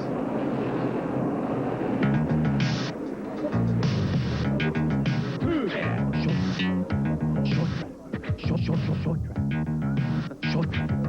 you're driving around at 110 and you pull up behind someone think is your friend. You pull alongside just to make a clean pass, and the next thing you know, he takes you to the grass. Short track. Short track. They're not too fast, but they're not real slow. The walls are real close when you're running toe-to-toe. With the sheet metal hanging, tire rubber banging, you better be prepared to do some real quick changing. Short track. Short track. Dale, Rusty, Markdale, Bill. They're running for the cup to make a real big kill. The stakes are real high on these real small tracks, so you better be prepared to do a short track rap. Short track. That's the short track wrap, and that's an indication of what can happen in short track competition. That is Phil Parsons' car, and we move into the 1990s with that little rap song there. Well, and again, I think it fits the situation of the short tracks, because look at Phil's car as he crawls out of the automobile. But we've had lots of cars torn up like that today. Yes, sir, and every time you go to the short track with the competition that you have today, you're going to see a lot of that kind of thing going on. And we'll continue to bring you the action here on ESPN. There's a shot from our bumper cam, and here's Brett Bodine moving back out onto the racetrack. He's showing a considerable amount of damage. That is the car, of course, that crashed with Phil Parsons up there in turn number 3. And by the way, the track crew is still up there trying to get the moisture out of the racetrack. So it's going to be a couple of more laps before we can get back into a racing situation and a green flag. We are live at North Wilkesboro, North Carolina for the Holly Farms 400.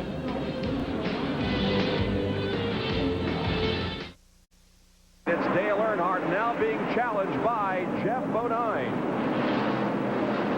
What a comeback story this is for Jeff Bodine. A lap down earlier, got his lap back when we had a big crash on the front straightaway. Now trying to take the lead away from Dale Earnhardt in the Goodwrench Chevrolet. At car number 33 is in 12th position, 1 lap down. So he is simply trying to get back on the lead lap as we ride with him. 215 laps are completed.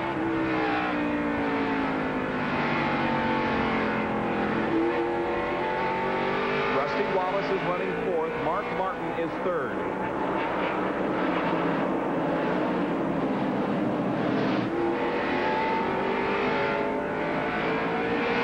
There have been only 3 drivers to lead this race so far today: Earnhardt, Mark Martin, and Ernie Irvin. So of the point leaders, Earnhardt and Martin are those that have gained the 5 points, and Earnhardt is going to get pretty close to leading the most laps here before too long, which will be another 5 bonus points.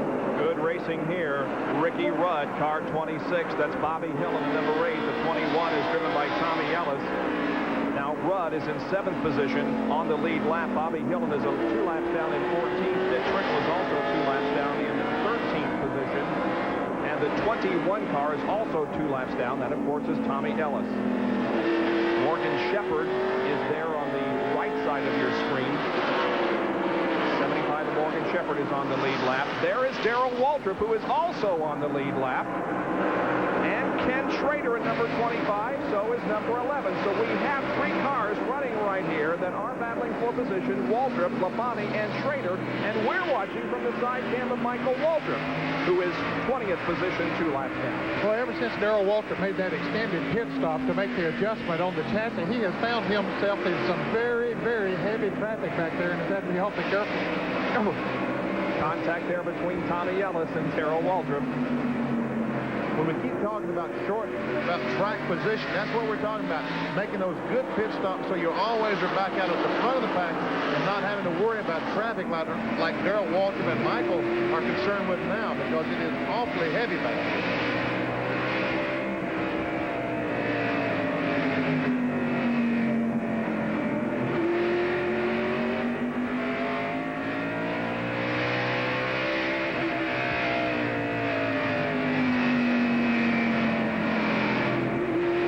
Got to admit that one of the first times we used this side cam was at Michigan, and quite frankly, it wasn't too exciting. But since we have gotten on the short tracks, this side cam can really show us some action. It really does, and we're able to see behind those cars and see the contact between those cars. Brett Bodine has a flat right front. Dick Bergeron. Well, Bob Jenkins, he's got a little more than a flat right crash, but he also hit the wall in the process, and whether that tire became flat after he hit the wall or before was hard to tell, but he thumper a good one going into the first corner. He's had a tough time today. The nose of the car is damaged, left side of the car is damaged. He's basically sitting here waiting for the Mudwork crew to get this car all squared away. Meanwhile, on the racetrack, it is Ernie Irvin trying to fend off Bill Elliott and Alan Kowicki. Now remember, Kowicki lost 2 laps a while ago when he spun here on the main straightaway. Yeah, he lost 1 lap while he was sitting on the racetrack and then lost another lap in the pits. But 2, 9, and 26 are still on the lead lap. And Ernie Irvin was able to pass Bill Elliott and pull 5 or 6 car lengths ahead of him. Super run today for Ernie Irvin. You mentioned a moment ago, today he's sponsored by Dinner Bell, which is normally the Winkle sponsorship. But because the Winkle team was not up in the points enough to be able to run this race, that's why Ernie Irvin put Dinner Bell on the side of the car with Kroger's blessing. Let's check our Napa race summary to this point. Dale Earnhardt has led 167 of the 220 laps at an average speed of 87.986 miles an hour. We've had 3 leaders, 4 lead changes, 7 caution periods, total of 46 laps, and 11 cars are on the lead lap. Those that are out of the race, Hut Strickland, Kyle Petty, Richard Petty, and Phil Parsons. Those who have picked up 5 Winston Cup bonus points for leading include Earnhardt, Martin, and Ernie Irvin.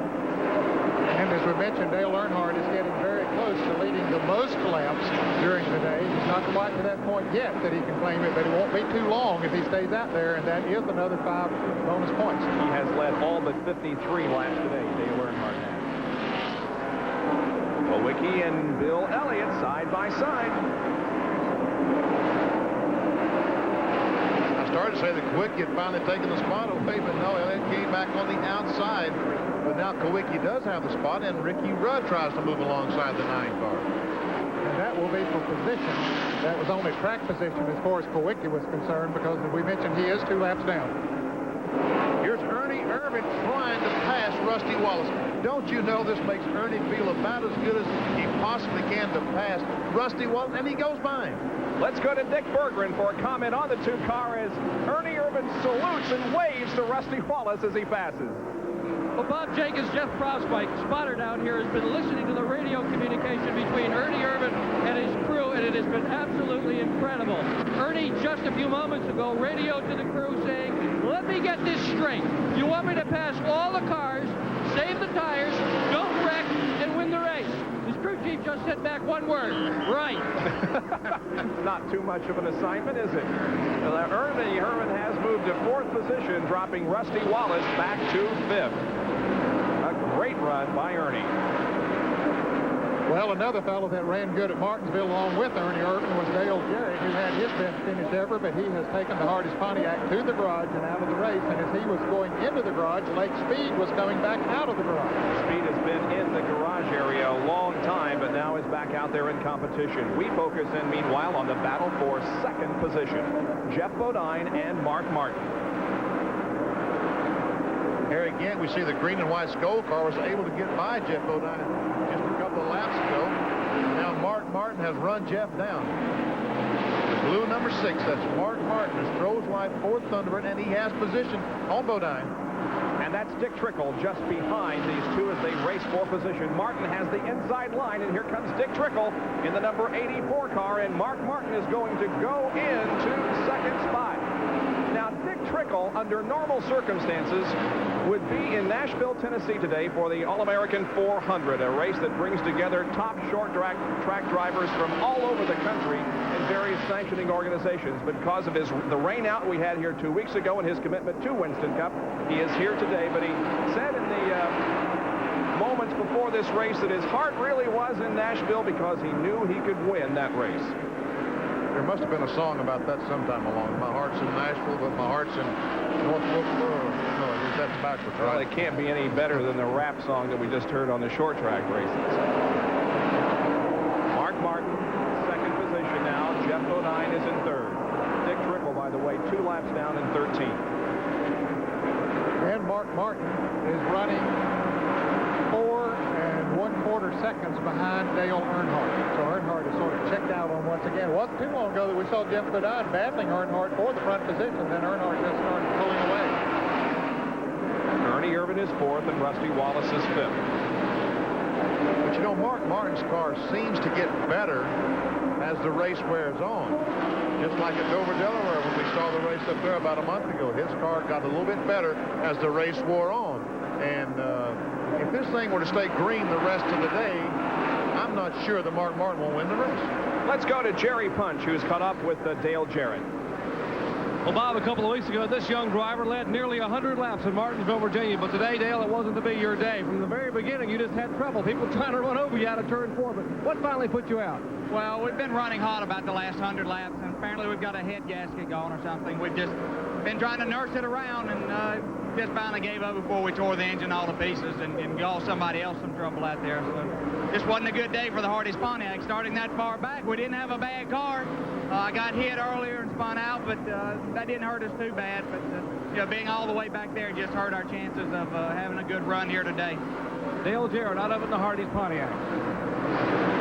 And there is the leader, Dale Earnhardt. We haven't seen him in a while simply because he's running by himself, well in command of this race and about a half a straightaway ahead of second place Mark Martin. Dale Earnhardt has had things pretty much all his way so far in this event as he tries to recapture the points lead in the battle for the Winston Cup. We'll be back in just a moment.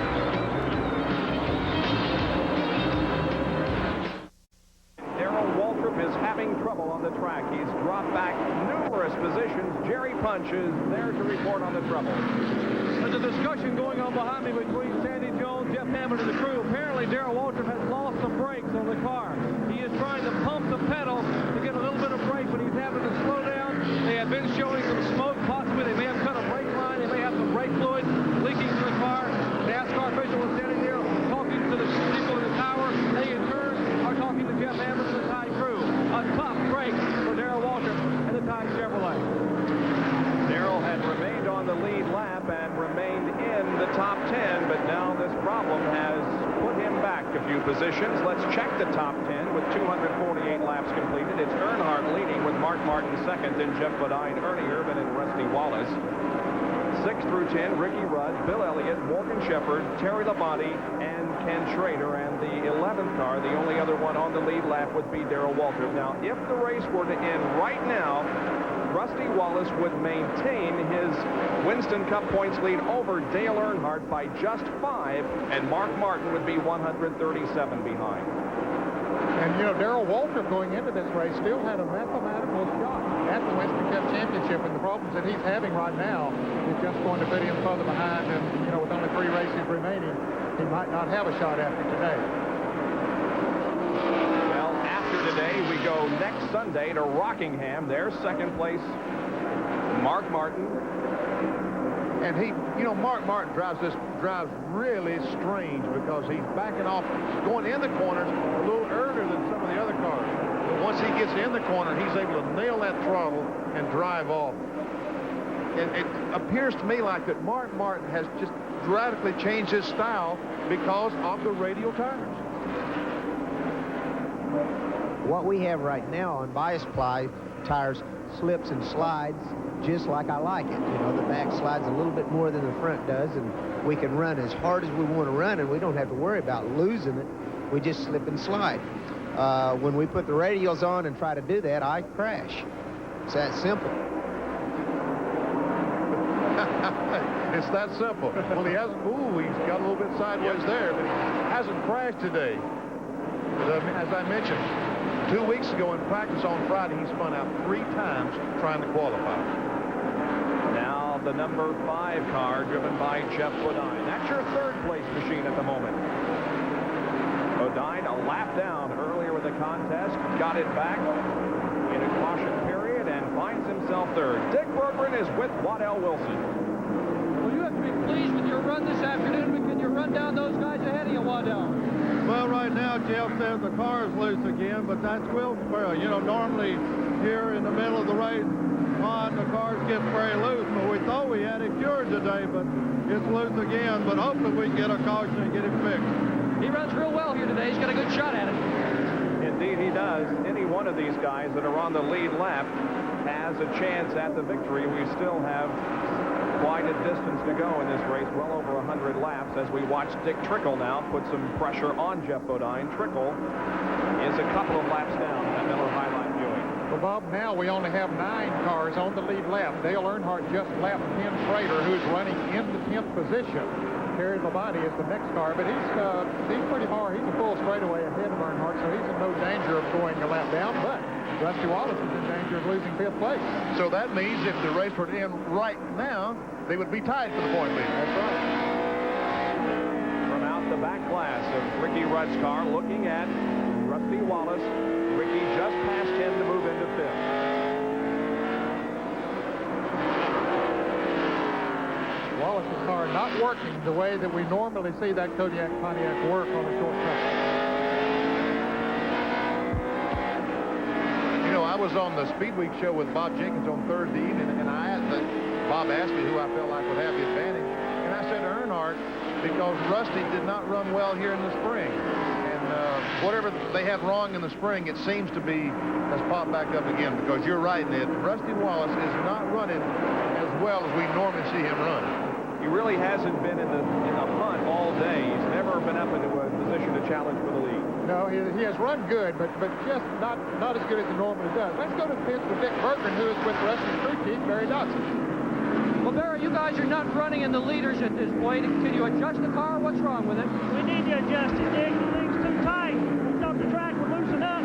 It hadn't happened on this radial tire. We just need a caution, get about 2 rounds of wedge out of it, and we should be a lot better.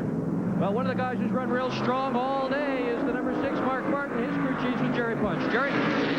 Well, Steve Meal standing with me. You don't say hard work doesn't pay off. Steve, they say there are 2 kinds of chassis, front steer and rear steer. You had a rear steer and you couldn't win with it. You had a front steer and you weren't satisfied. So what you did, I'm told, you brought a front steer car here and put a rear steer setup under it. People said you were crazy, but you're outrunning most of them. Well, we're outrunning everybody but one rear steer, so maybe we should have brought the rear steer. But the car's working awful good. What keeps happening is we're having a race, a bunch of lap cars, and people that can run as good as us when they throw the green flag. So Dale gets out on fresh tires and drives away. Mark has to use his tires up to get back in position. So by the time we're clear, our tires are gone. So we're just kind of waiting on his watch and hoping we can do a better job on the next stop. One of the hardest working crews and drivers in the business. They are due for a win. Crash might come today. Turn 4, not necessarily a crash, but a spin at least, and we thought we were going to see a yellow flag that was very much needed by Steve Meal and Waddell Wilson and the others, but that didn't happen. Jimmy Spencer was the car that got sideways up in turn 4. Right in front of Rusty Wallace, I might add. But Rusty was able to drive by him. So no caution. Dale Earnhardt will definitely pick up the 5 bonus points as lap leader for today, having led over 200. Right now we're at 266.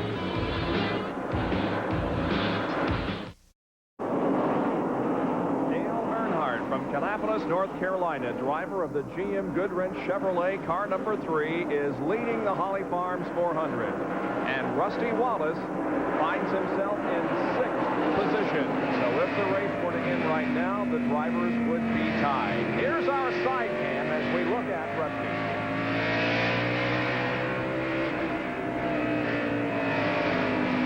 And look at this battle. Ernie Irvin going on the inside of Jeff Bodine and taking over the 4th position. So Ernie Irvin continues to march back towards the front. He was up there in 2nd place for a long, long time. Led the race. He's one of only 3 drivers to have led this race today. And then a pit stop during a caution flag put him back in the field, but he's worked his way back now to 4th place. So he's trying to better his 6th place finish, which was the best of his career a few weeks ago at Martinsville. And if you wonder who's 3rd, it's Ricky Rudd. He was able to get by Jeff Bodine just a moment ago. And here is Michael Waltrip moving alongside of Ricky Wallace and, in fact, passing Rusty. So Rusty may have a problem. Darrell Waltrip is in. Jerry Punch is there. The winningest short track driver of the decade. 34th career short track wins in the 80s, but he's rolling very slowly down pit road. He does not have any brakes. And Billy Wilford, Jeff Hammond, and the crew will raise the hood and try to get the brakes fixed. If they they probably have a brake line that has been severed in the left front of the car, and they are going to try to push the car down here and get it fixed. But a 9-time winner of Wilkesboro Speedway will not win today. Leader Dale Earnhardt in heavy traffic. Passing Sterling Marlin, and now Dave Marcus is just ahead in the Lifebuoy Chevrolet.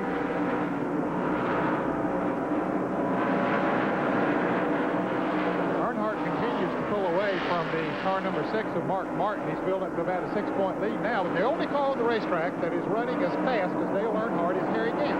Gant is a lap down, but we'll see him. We watch Earnhardt go into the turn. We'll see Gant come into the picture here very quickly. Now you can see Earnhardt up in front of him. So he's not too far behind Earnhardt. He's going through all that traffic good. Spin up in turn 4. Michael Waltrip loops just ahead of Rusty Wallace, but Rusty manages to get by without being touched. And here comes Harry Gant going to get his lap back. Yes, he does. Oh, he almost got squeezed against the wall by Dave Marcus, but Gant did indeed get the lap back. He will be a fellow to be reckoned with, gentlemen, in the last half of this race. Wow, all kinds of action there. Rusty Wallace just missed getting hit, or hitting Michael Waltrip, and then Gant getting the lap back, but nearly getting squeezed against the wall by Dave Marcus. And there is Michael Waltrip, who caused this yellow by spinning in turn 4.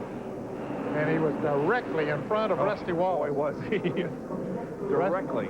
Yeah, Rusty's got to feel that he's living a charmed life.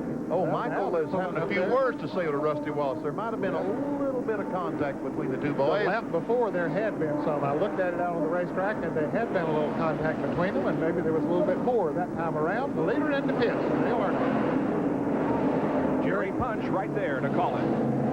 Earnhardt's Goodrich Chevrolet crew working on the car. It will be a 4-tire change as per usual. Lots of scrapes and scratches on the left side of the Goodrich Chevrolet, indicating a lot of battle scars. Let's go up to Mark Martin's pit and Dick Berggren. They're also going to do a 4-tire change up here. Rusty Wallace team as well doing a 4-tire change. Wallace changing the wedge on their car. The crew from Mark Martin almost done with their tire change. Here he goes. Great stop for Mark Martin. He's out. But Dale Earnhardt was out first.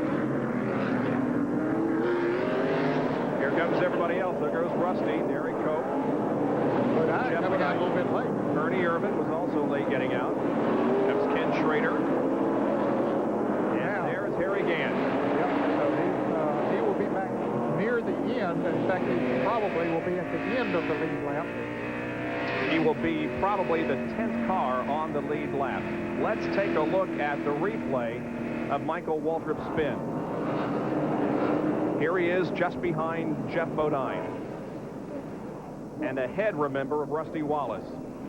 Moving into turn 3, the spin will occur in turn 4. It's coming up here shortly.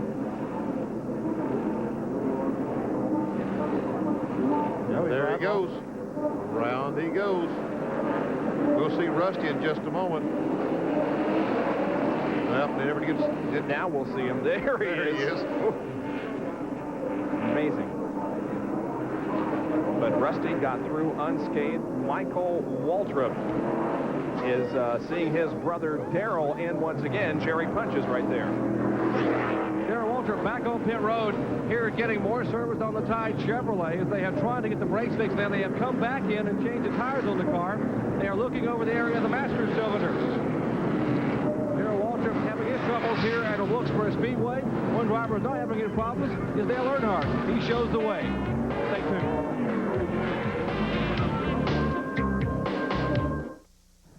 Back at North Wilkesboro, under green, 282 laps completed. Second place is being contested here as Dale Earnhardt once again has the lead. But Terry Labonte, Ricky Rudd, and Mark Martin are all three battling for second. Terry Labonte made a great pit stop in the Budweiser Ford. He was running about 9th position and came out in 3rd after the pit stop. And regardless of where his drivers start, and Terry Labonte started in 11th to make that 9th position this afternoon, you can't count Junior Johnson prepared car out of a North Wilkesboro race. And right now, Terry is second, chasing down the leader, Earnhardt. Bob, they had about 120 laps to go when the green flag waved again. I think they'll be able to go the rest of the way if there is not another caution. Now let's take a look at the pit stop summary. Earnhardt stayed the same. Terry Labonte, look at the positions that he gained on that pit stop. He went in 9th and came out 3rd. Rudd lost 1 position, and Ernie Irvan lost 3 positions. Dale Earnhardt continues to lead. He has for most of the race, has already picked up the 5 bonus points for leading the most. There is Rusty Wallace, along with Bill Elliott, as they go to the inside of the number 8 car of Bobby Hillin Jr. and Dick Trickle. Here comes Ernie Irvan and Jeff Bodine and others that are on the lead lap. Rusty Wallace is in the 5th position now. So maybe they made that adjustment that he... Ooh, some contact between Ernie and Bill Elliott as they came off the second corner. Both the cars got a little bit loose, and there's contact once again. Elliott and Irvan are banging on each other. Now Jeff Bodine moves down on the inside of Bill Elliott to take over the position. Elliott got caught on the outside. Can't get back down in to the low side of the racetrack. 75 car Morgan Shepherd is also on the lead lap, and the green car Harry Gant is working his way back up. Here's Ernie trying to go by on the outside of the 8 car Bobby Hillin. Jeff Bodine, as soon as he moved out, took advantage, dived on the inside of him. But Hillin is up there. Now what's going to happen? Here's Bodine moving to the inside off the 4th corner. And on past Bobby Hillin, though.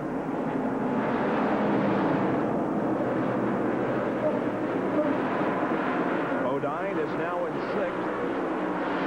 Ernie Irvan is in 7th. 8th is Elliott. 9th, Morgan Shepherd. And 10th is Harry Gant. And Terry Labonte, meanwhile, is really closing in now on Dale Earnhardt. He's knocking down that advantage. You know, before that caution came out, we mentioned that he was in 9th position. He was about 3/4 of a lap behind Earnhardt and was losing ground every lap. Now, after that great pit stop, coming out in 3rd place, he has moved right up on the back bumper of Dale Earnhardt. And let's hear from the man himself, Junior Johnson. He's with Dick Bergman. Well, here's the master of North Wilkesboro. Junior, can you pull it off? What can you do to win this? Well, I think we're in real good shape. We did all the car testing here for the radio tire just about 3 or 4 years ago. And we've had a lot of experience here with the radio tire, but Earnhardt's going to be tough. I think we can stay with him, but I don't know if we can beat him. Well, we'll find out in about 115 laps. Well, we'll know then. Well, as you guys have said many times, catching is one thing, passing is another. And there are Terry Labonte's last 3 finishes. You can see his best is an 11th. Junior Johnson, by the way, 18 wins here at North Wilkesboro. Terry Labonte, his driver, is in 2nd, and he is that close from the leader, Dale Earnhardt. We're glad you could join us on this Sunday afternoon from Winston Cup Racing from North Wilkesboro. Earnhardt is the leader of the race with Terry Labonte closing in. Rusty Wallace is running 6th. If the race were to end right now, there will be a tie for the Winston Cup points lead. Labonte has really come on strong in the last few laps and finds himself now just a few car lengths back of Earnhardt. 3rd is Mark Martin. 4th, Ricky Rudd. 5th is Jeff Bodine. 6th is Rusty Wallace. 7th, Elliott. 8th is Harry Gant. 9th is Morgan Shepherd. And 10th is Ernie Irvan. And those are the cars that are on the lead lap. It appears as though Earnhardt in the black 3, the white and red number 11, and Labonte evenly matched now. Here is Ernie Irvan in number 2 as he continues to be on the lead lap, but instead of running in the top 5, he now finds himself in 10th position.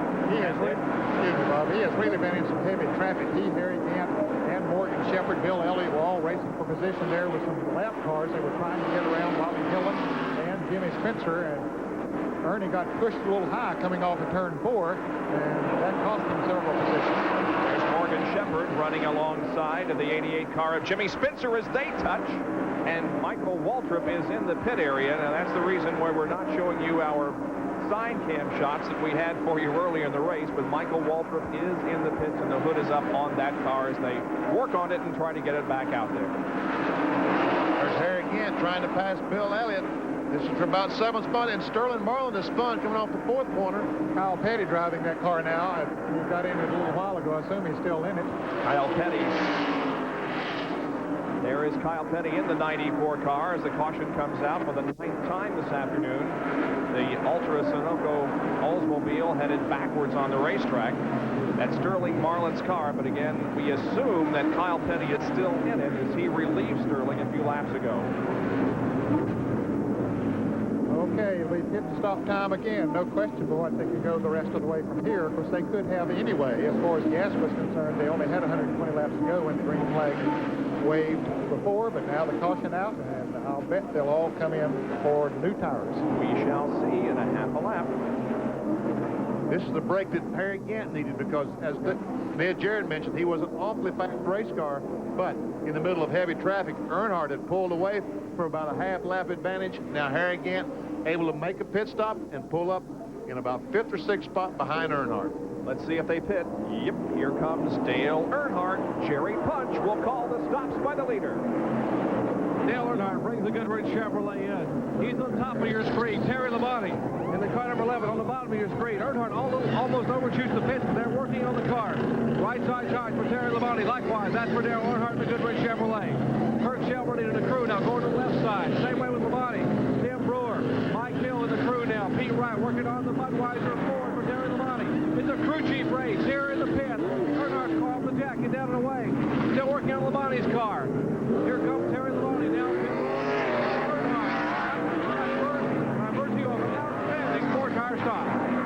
Well, Jerry, evidently Mark Martin only took on 2 tires because he beat them all out.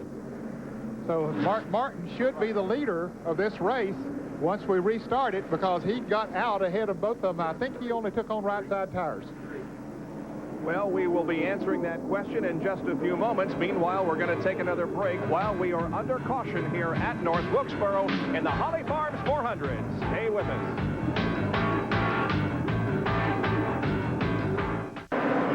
The field has just taken the green flag, and Mark Martin has the lead, but is he going to be able to hold it? Here comes Earnhardt on the outside, and no, Dale takes it away. Wow. Less than a lap from the resumption of the race, Earnhardt blows around Mark Martin and resumes command. On the outside, too.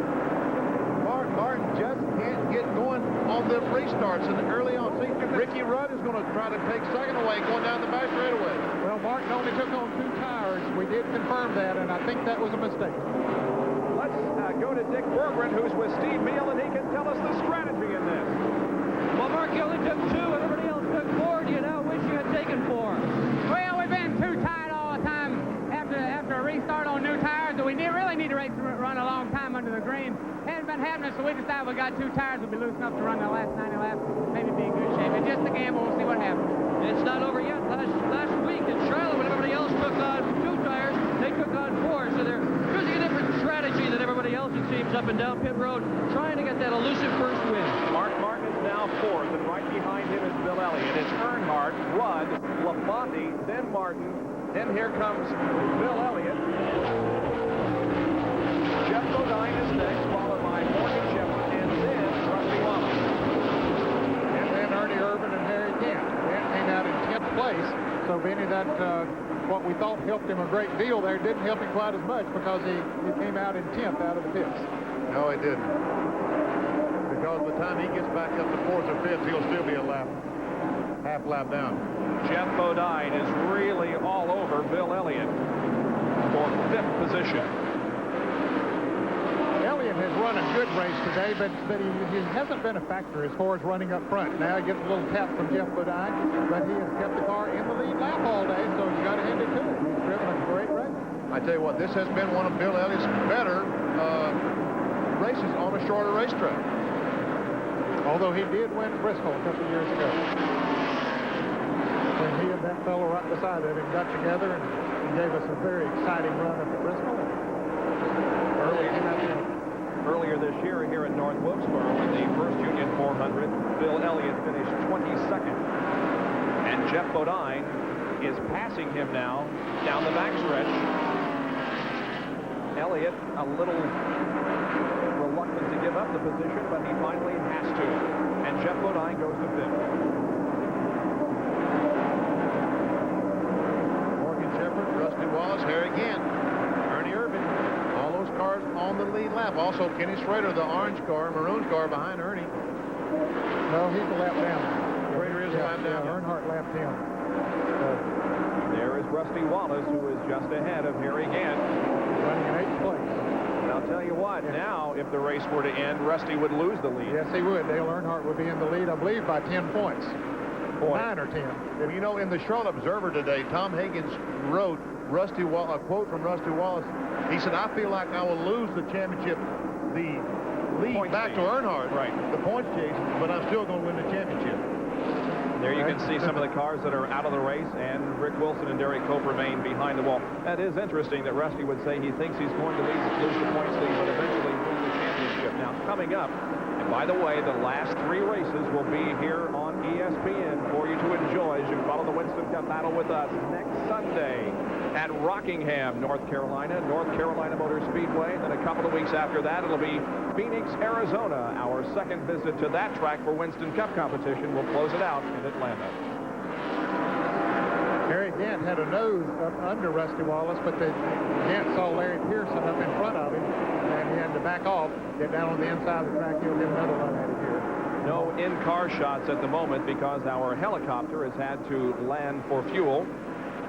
We'll be back up before the end of the race, hopefully, as we watch Rusty Wallace. And Jeff Bodine is just past Mark Martin to take the 4th spot away. Levi Garrett Chevrolet running awfully strong today. Bodine doing a super job getting through this traffic. He's a little less than 3 seconds behind Dale Earnhardt now. We'll clock him in a few more laps and see if he's able to pick up on him once he got out in the clear running.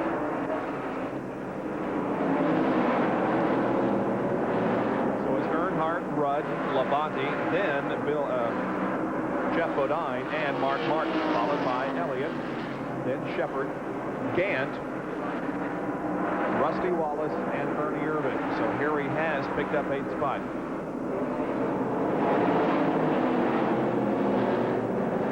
The 11 car of Labonte. Now, Bob, that car doesn't seem to be as strong as it was before that last caution. He was able to run with Earnhardt before they changed tires this last time. Now Ricky Rudd is the man up there in 2nd place and keeping Earnhardt in tow, although he's not threatening to take over the lead right now, but the 11 car just isn't running quite as strong as it did. Really doesn't appear anyone has anything for Dale Earnhardt in that Goodwrench Chevrolet this afternoon. He looks to be the dominant car and led most laps, and every time there's a restart, he simply just pulls away from the competition. We've given you those drivers that are in the top 10. 11th a lap down is Schrader. 12th 2 laps down is Alan Kowicki. 13th, also 2 laps down, is Dick Trickle. 14th position is Dave Marcus. 15th, 3 laps down, is the number 8 car driven by Bobby Hillin. Then in 16th position, it's the 21 driven by Tommy Ellis. Well, we haven't seen any instances of blown engines this afternoon here at North Wilkesboro. As a matter of fact, what happens when an engine blows up? Well, Dr. Jerry Punch tells us it's a bit of a misnomer in this track fact.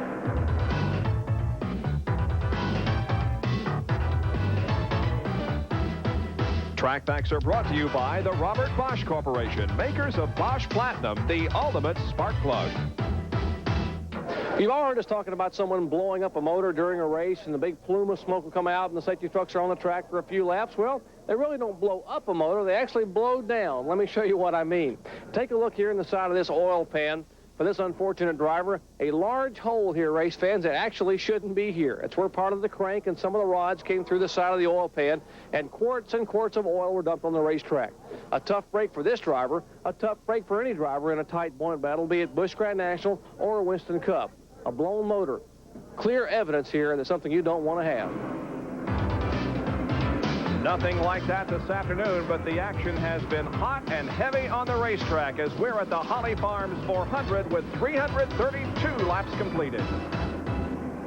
October of 1989, you're watching the North Wilkesboro Tyson Holly Farms 400 as our NASCAR marathon continues. Benny Parsons and I are here at Daytona, USA. I don't think we've mentioned it, but and his advantage over Ricky Rudd is that much. Rudd in car number 26 is running in 2nd position. Well, there's no contest there, but we have a contest for 3rd spot. Jeff Bodine has caught Terry Labonte. And Jeff Bodine, the yellow and white car, is going to drive the red and white number 11 next year. So we know, as Ned Jarrett mentioned earlier, he wants to impress these North Wilkesboro fans and pass Labonte. We continue to pan back and show you the cars as they run on the racetrack, not in their running order. The number 10 car, driven by Derek Cope, is running in 26th position, more than 20 laps down to the field. Behind Derek Cope is the 71 car of Dave Marcus. He is shown in 14th position, 2 laps down. Then comes Tommy Ellis in number 21, and he is 3 laps down in 16th position. Then the car number 6 of Mark Martin. He, of course, is running in the 5th position. There's 28, Davey Allison. He's been in the pits all day. He's down in 22nd spot. 83, Leg Speed. He's had problems all day. He's now 24th currently, in 24th position. He was in the pits a long time, as a matter of fact, in the garage area. There's Harry Gant, who's in the top 10 in the Skull Bandit. Yeah, he just passed Bill Elliott a little bit ago for the 7th position, I think it was. 9 car of Bill Elliott, also on the lead lap. He's running in 7th place. So Gant would be running in the 6th position now. Rusty Wallace, our 8th place car, the Kodiak Pontiac. And behind him, Alan Kowicki, who had lost 2 laps, 2 flat tires. There goes Alan down in turn 1, the Xerox Ford. And then we see Morgan Shepherd right behind him, 74 and 84 and 75, running side by side. Morgan is still in the lead lap, but he has dropped back the last few laps. In fact, he has dropped back to 9th position as Dick Trickle moves around him, and the car number 84 of Dick Trickle is 13th, 2 laps down. Ernie Irvin is still on the lead lap. The 10th and final car on the lead lap in number 2. The number 30 car is Michael Waltrip. He's been up and down all day and currently 21st. 57 car, Hud Strickland. We saw him make some collision with the wall earlier on. The rookie point thing, Dick Trickle continues to lead that. Hud Strickland had a tough day today. And Larry Pearson, who's also in the battle for the Rookie of the Year, is out of the race. Here's Bobby Hillen, who is 15th, 3 laps down. Jimmy Means, the Alka-Seltzer Pontiac. He's in 28th spot. Jimmy's had problems all day long. And right behind him, 25, 88, that's Ken Schrader, the winner last week in Charlotte, and Jimmy Spencer in the Crisco Pontiac. Good race going between these two fellas. Yes, Schrader is 1 lap down in 11th place, and Spencer is in 14th position. 18th position, I beg your pardon. Some 4 laps down. And those are the cars that are on the racetrack as we're back to our leader, Dale Earnhardt. So that's the way they run now. And we are on lap 350, so we've got 50 more laps to go in the Holly Farms 400 here at North Wilkesboro. Will Dale Earnhardt hold on for the win?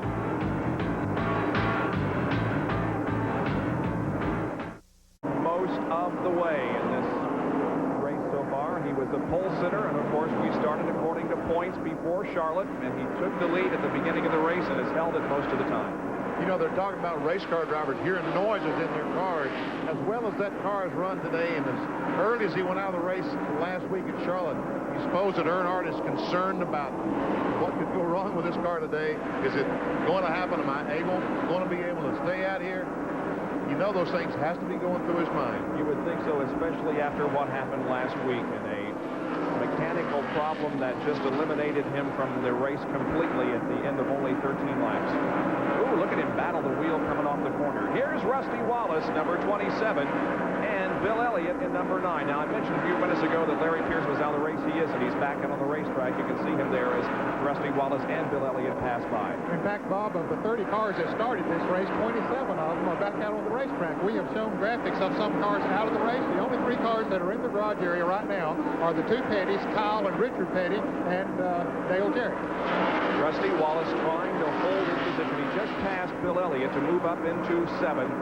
And each position he moves up gives him a few more Winston Cup points. And they are so very, very valuable. There is Earnhardt off of corner number 4. Finds himself in 2nd place in the Winston Cup points for the first time since earlier this year at June. He lost it last week at Charlotte. So after the problems at Charlotte last week, has anything changed in the shop this past week? what broke at Charlotte was just the camshaft broke. You know, that's material. You can't do anything about metal breaking. If it gives up, it gives up. Just one of those things. The guys in the shop are right on cue. They're doing everything they got to do to try to win, and, you know, nothing's changed. Well, nothing has changed, certainly, as they have got him in the lead once again. Well, I tell you what, those fellows in the shop, I don't envy them for the next month, trying to go over every part that they possibly can to make sure that there's nothing breaks. Earnhardt last week, 13 laps, he breaks a camshaft, finishes 42nd in a field of 42 cars. He made contact with Michael Waltrip going in the corner. The car wiggled tremendously in the middle of the corner. Earnhardt lucky that he didn't spin out. Well, if the race ended right now, he would be in the point lead by 4 points over Rusty Wallace if they finish in the positions that they're in right at this moment. Well, I'm sure that L.G. DeWitt, Frank Wilson, Herman Hickman, all the people down in North Carolina Motor Speedway is hoping that we come down there next week 3 or 4 points difference in the Winston Cup Championship. Now here is a good battle for position between Terry Labonte in number 11 and Jeff Bodine in number 5. This is for third place.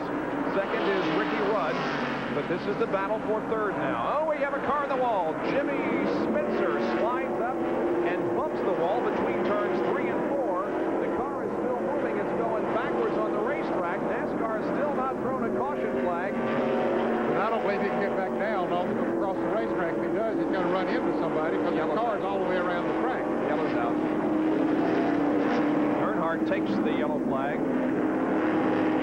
Ernie Irvin just stayed on the lead lap. He was just about to be lapped, but now this caution was a good deal for him. Well, I don't think Earnhardt wanted to see this caution flag. He wanted to go and run this thing out the rest of the way. Now he's got to make another pit stop and hope the next set of tires that he gets on is as good as what he's had all day. 30 definitely going to be feeding time with the zoo now when they all go in the pits. 33 laps to go. 10th caution of the day. Earnhardt and the others waiting to come in for a pit stop. Dick Berggren is going to call the pit stops by the leaders. Here they come, Dick.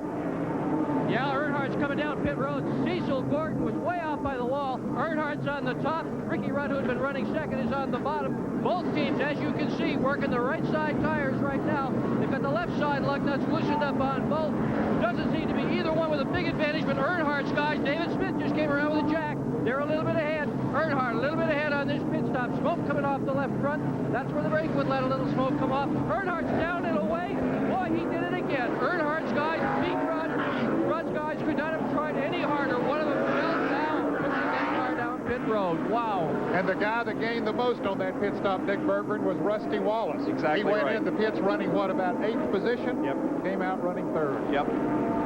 Rusty Wallace is going to be lined up 3rd for the restart. And then will come Jeff Bodine and Terry Labonte. So Rusty Wallace, because of that, finds himself now, if the race were to end, back in the Winston Cup points lead. We'll be right back.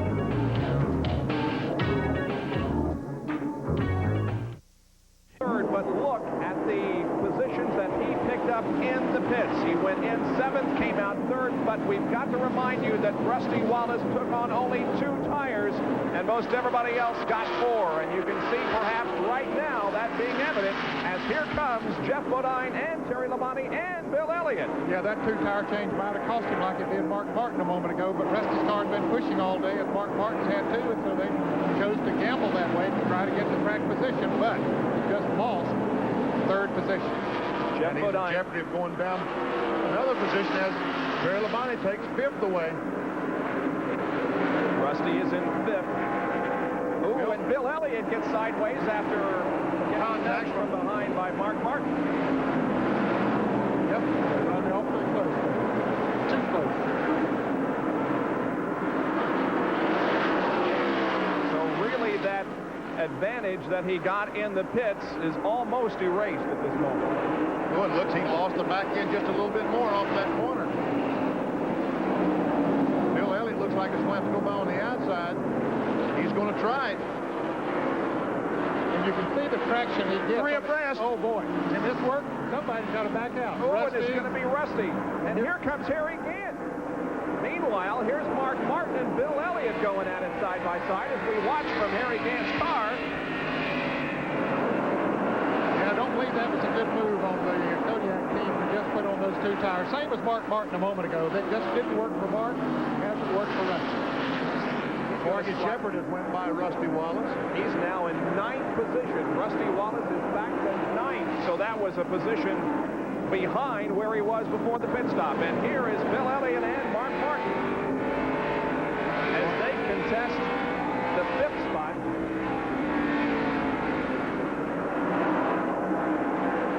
Elliott has 5th at the moment, but there's Mark Martin on the low side.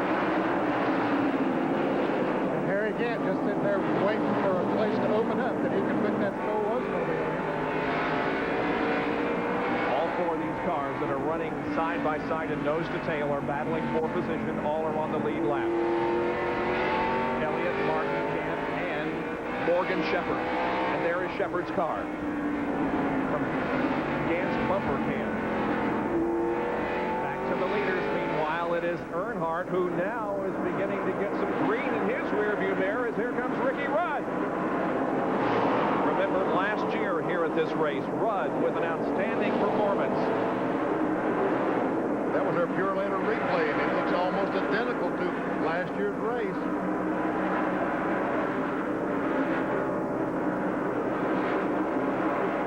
Let's go down to the pit area and call in Dr. Jerry Punch, who's with the crew chief on the 26 car, Larry McReynolds. They are cheering their driver in the pits here. The crew, the Quaker State crew, now jumping around as Larry McReynolds watches the laps count off one by one, watching his driver and waiting, hoping maybe for a victory.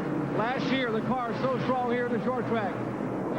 Larry, you guys have been working and hustling all day. The car is getting better and better. Do you have enough to possibly challenge Earnhardt?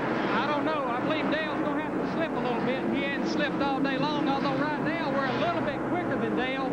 But the problem's not going to be getting to him. It's going to be getting by him with 15 laps to go, you know. Dale's like chasing bear with a BB gun right now, though. He knows he's got to stand on it. Well, Ricky Rudd's got his work cut out for him. McReynolds and the crew, all they can do is stand here and watch.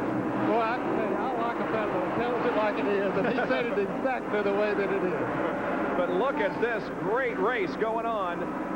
Elliott, Mark Martin, and Harry Gant. This is for 5th position. From Harry Gant's cockpit, we watch Mark Martin ahead and Bill Elliott. Now Gant trying to position himself to the inside of Mark into turn 1. And Mark trying to position himself to the inside of Elliott. Well, I'll tell you that. It's some great racing. Mark Martin once again on the inside of Bill Elliott coming off the 4th corner. They're side by side. All Harry can do is just sit back there and watch and hope that one of them passes somebody pretty quick. And Mark Martin is going to pass Bill Elliott. Oh, he ain't passed him yet. Watch this. But he's got the inside groove, but Elliott hanging on pretty good out there. But no, that got him. He's got it now. Okay, I think he got it. He surrenders.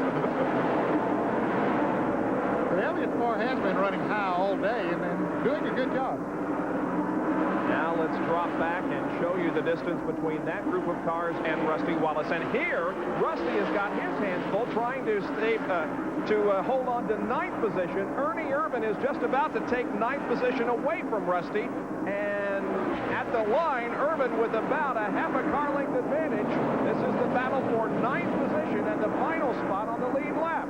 And Ernie Irvin, as they come out of corner number 2 down the backstretch, has a slight advantage.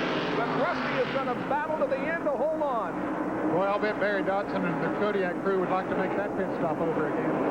And Rusty Wallace has now fallen back to 10th position as the final car on the lead lap because he only took 2 tires in the most recent pit stops. We're 11 laps from the end of the Holly Farms 400.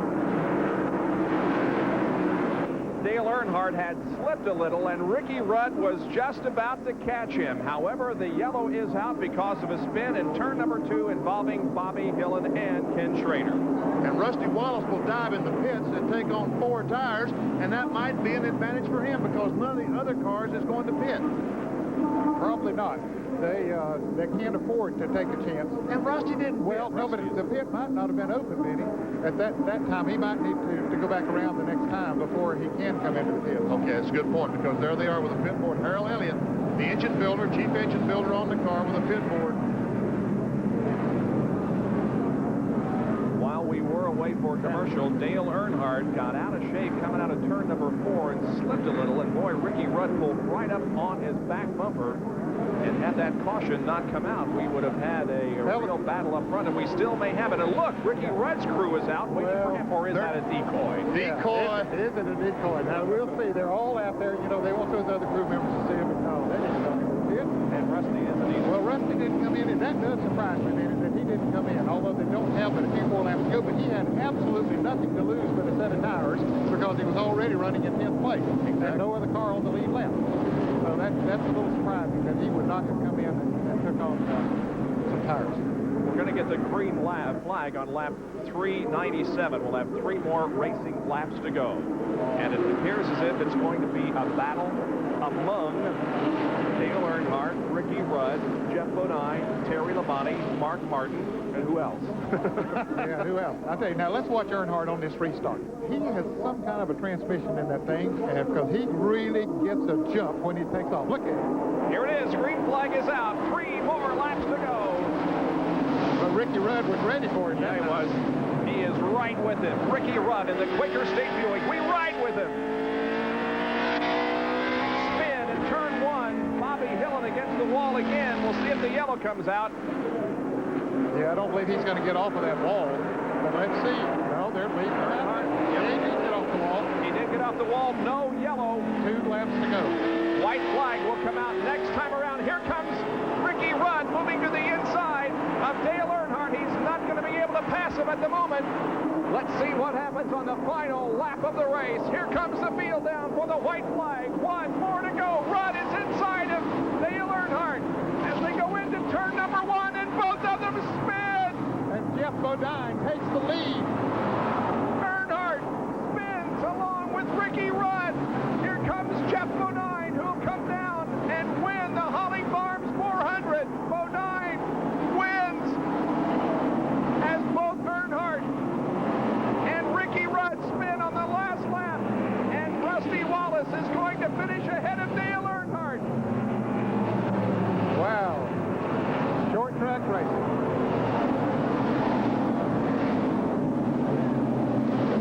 Well, maybe Rusty Wallace and them knew what they were doing by not coming into the pit. Wow. The final short track race of 1980s of the decade ends, and boy, it had a tremendous ending. As Ricky Rudd and Dale Earnhardt spun on the last lap, giving Jeff Bodine, who was running in 3rd position, the win. And more importantly, Rusty Wallace, who was running in 10th position, finished ahead of Dale Earnhardt. He finished 7th. Earnhardt finished 10th. And so he maintains the lead. Let's go to Dick Bergman, who's with Childress.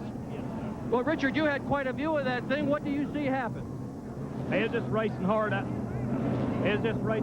couldn't tell. Ricky got into Dale. You know, hell, I don't know. Y'all seen it too.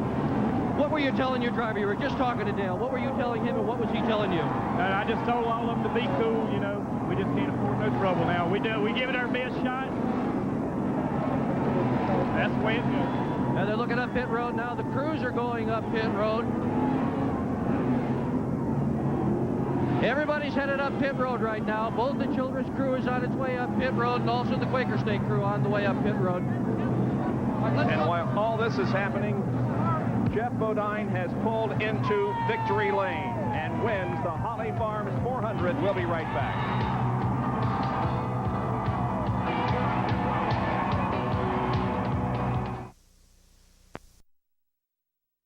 Finish to the Holly Farms 400. The guys running 1st and 2nd crash out on the last lap. Ricky Rudd and Dale Earnhardt giving Jeff Bodine his win, and there he is in victory lane. Let's go to Dick Bergman, who's with Ricky Rudd. Ricky, what happened up there? Well, I don't know. Dale and I got together. His handling went away after that last restart, and I got on the inside of him. And I felt like he came down on me. I don't know. All I know is we got together. You know, I hated that happen. We were going to have a good run for the victory there. You guys had a conversation after this was all over. What was said? I think we're discussing the weather. I believe that talking about a pretty warm day out there today. Ricky Rudd with a good run, but it didn't end in victory lane for him here this afternoon. Everybody's caught, and the weather is very nice indeed. And here's a replay now of the action that occurred when the two came into the pits. That's Chocolate Myers, who is having a discussion with some of the members of the Ricky Rudd team. There's Larry McReynolds holding back one of the other members, and here comes a NASCAR official to say, okay, guys, cool it. The race is over, and there's no sense crying over spilled milk. Jeff Bodine, meanwhile, benefits from all of this and wins the Holly Farms 400. And our winner's circle interview being brought to you by the Sears Die-Hard battery, now with more power when you need it much. Here's Jerry Punch. Jeff Bodine getting a big hug from wife Kathy. Jeff, congratulations on a great win. Jerry, it was exciting. It's what Winston Cup racing is all about. I remember this race last year. I was sliding sideways in the third and fourth corner and got beat. I was kind of hoping they'd do that. Ricky was running good. He got under Dale, and they just bumped down there. That's just hard racing, good racing. I guess they're discussing it out on pit row. I'd like to see that, but you know, I hate to say that a place has owed me what this place really has. We've come real close a lot of times, and last year and even this year. Finally got it. It feels great. It shows the, come here, Rick, it shows the character of this team. And even though we're not going to be together, right, buddy?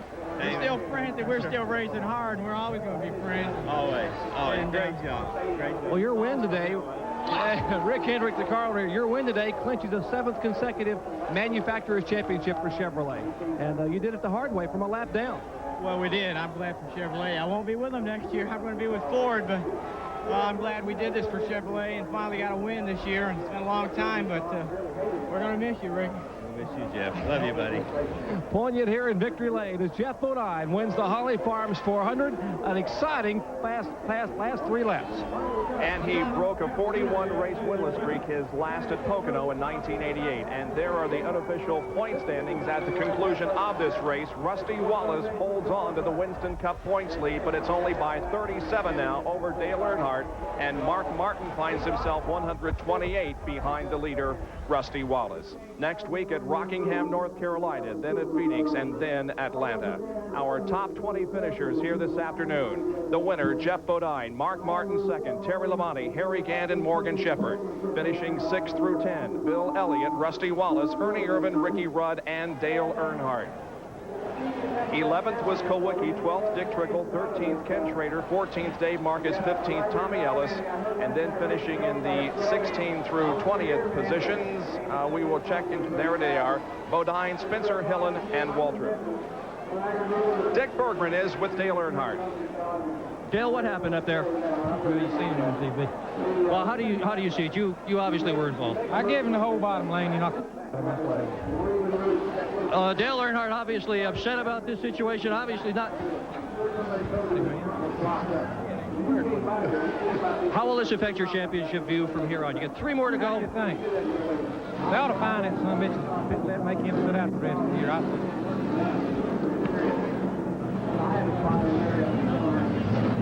And so on live television, we have candid comments from Dale Earnhardt involved in this incident with Ricky Rudd on the last lap of the Holly Farms 400. Earnhardt was leading the race, got taken out. He finished 10th.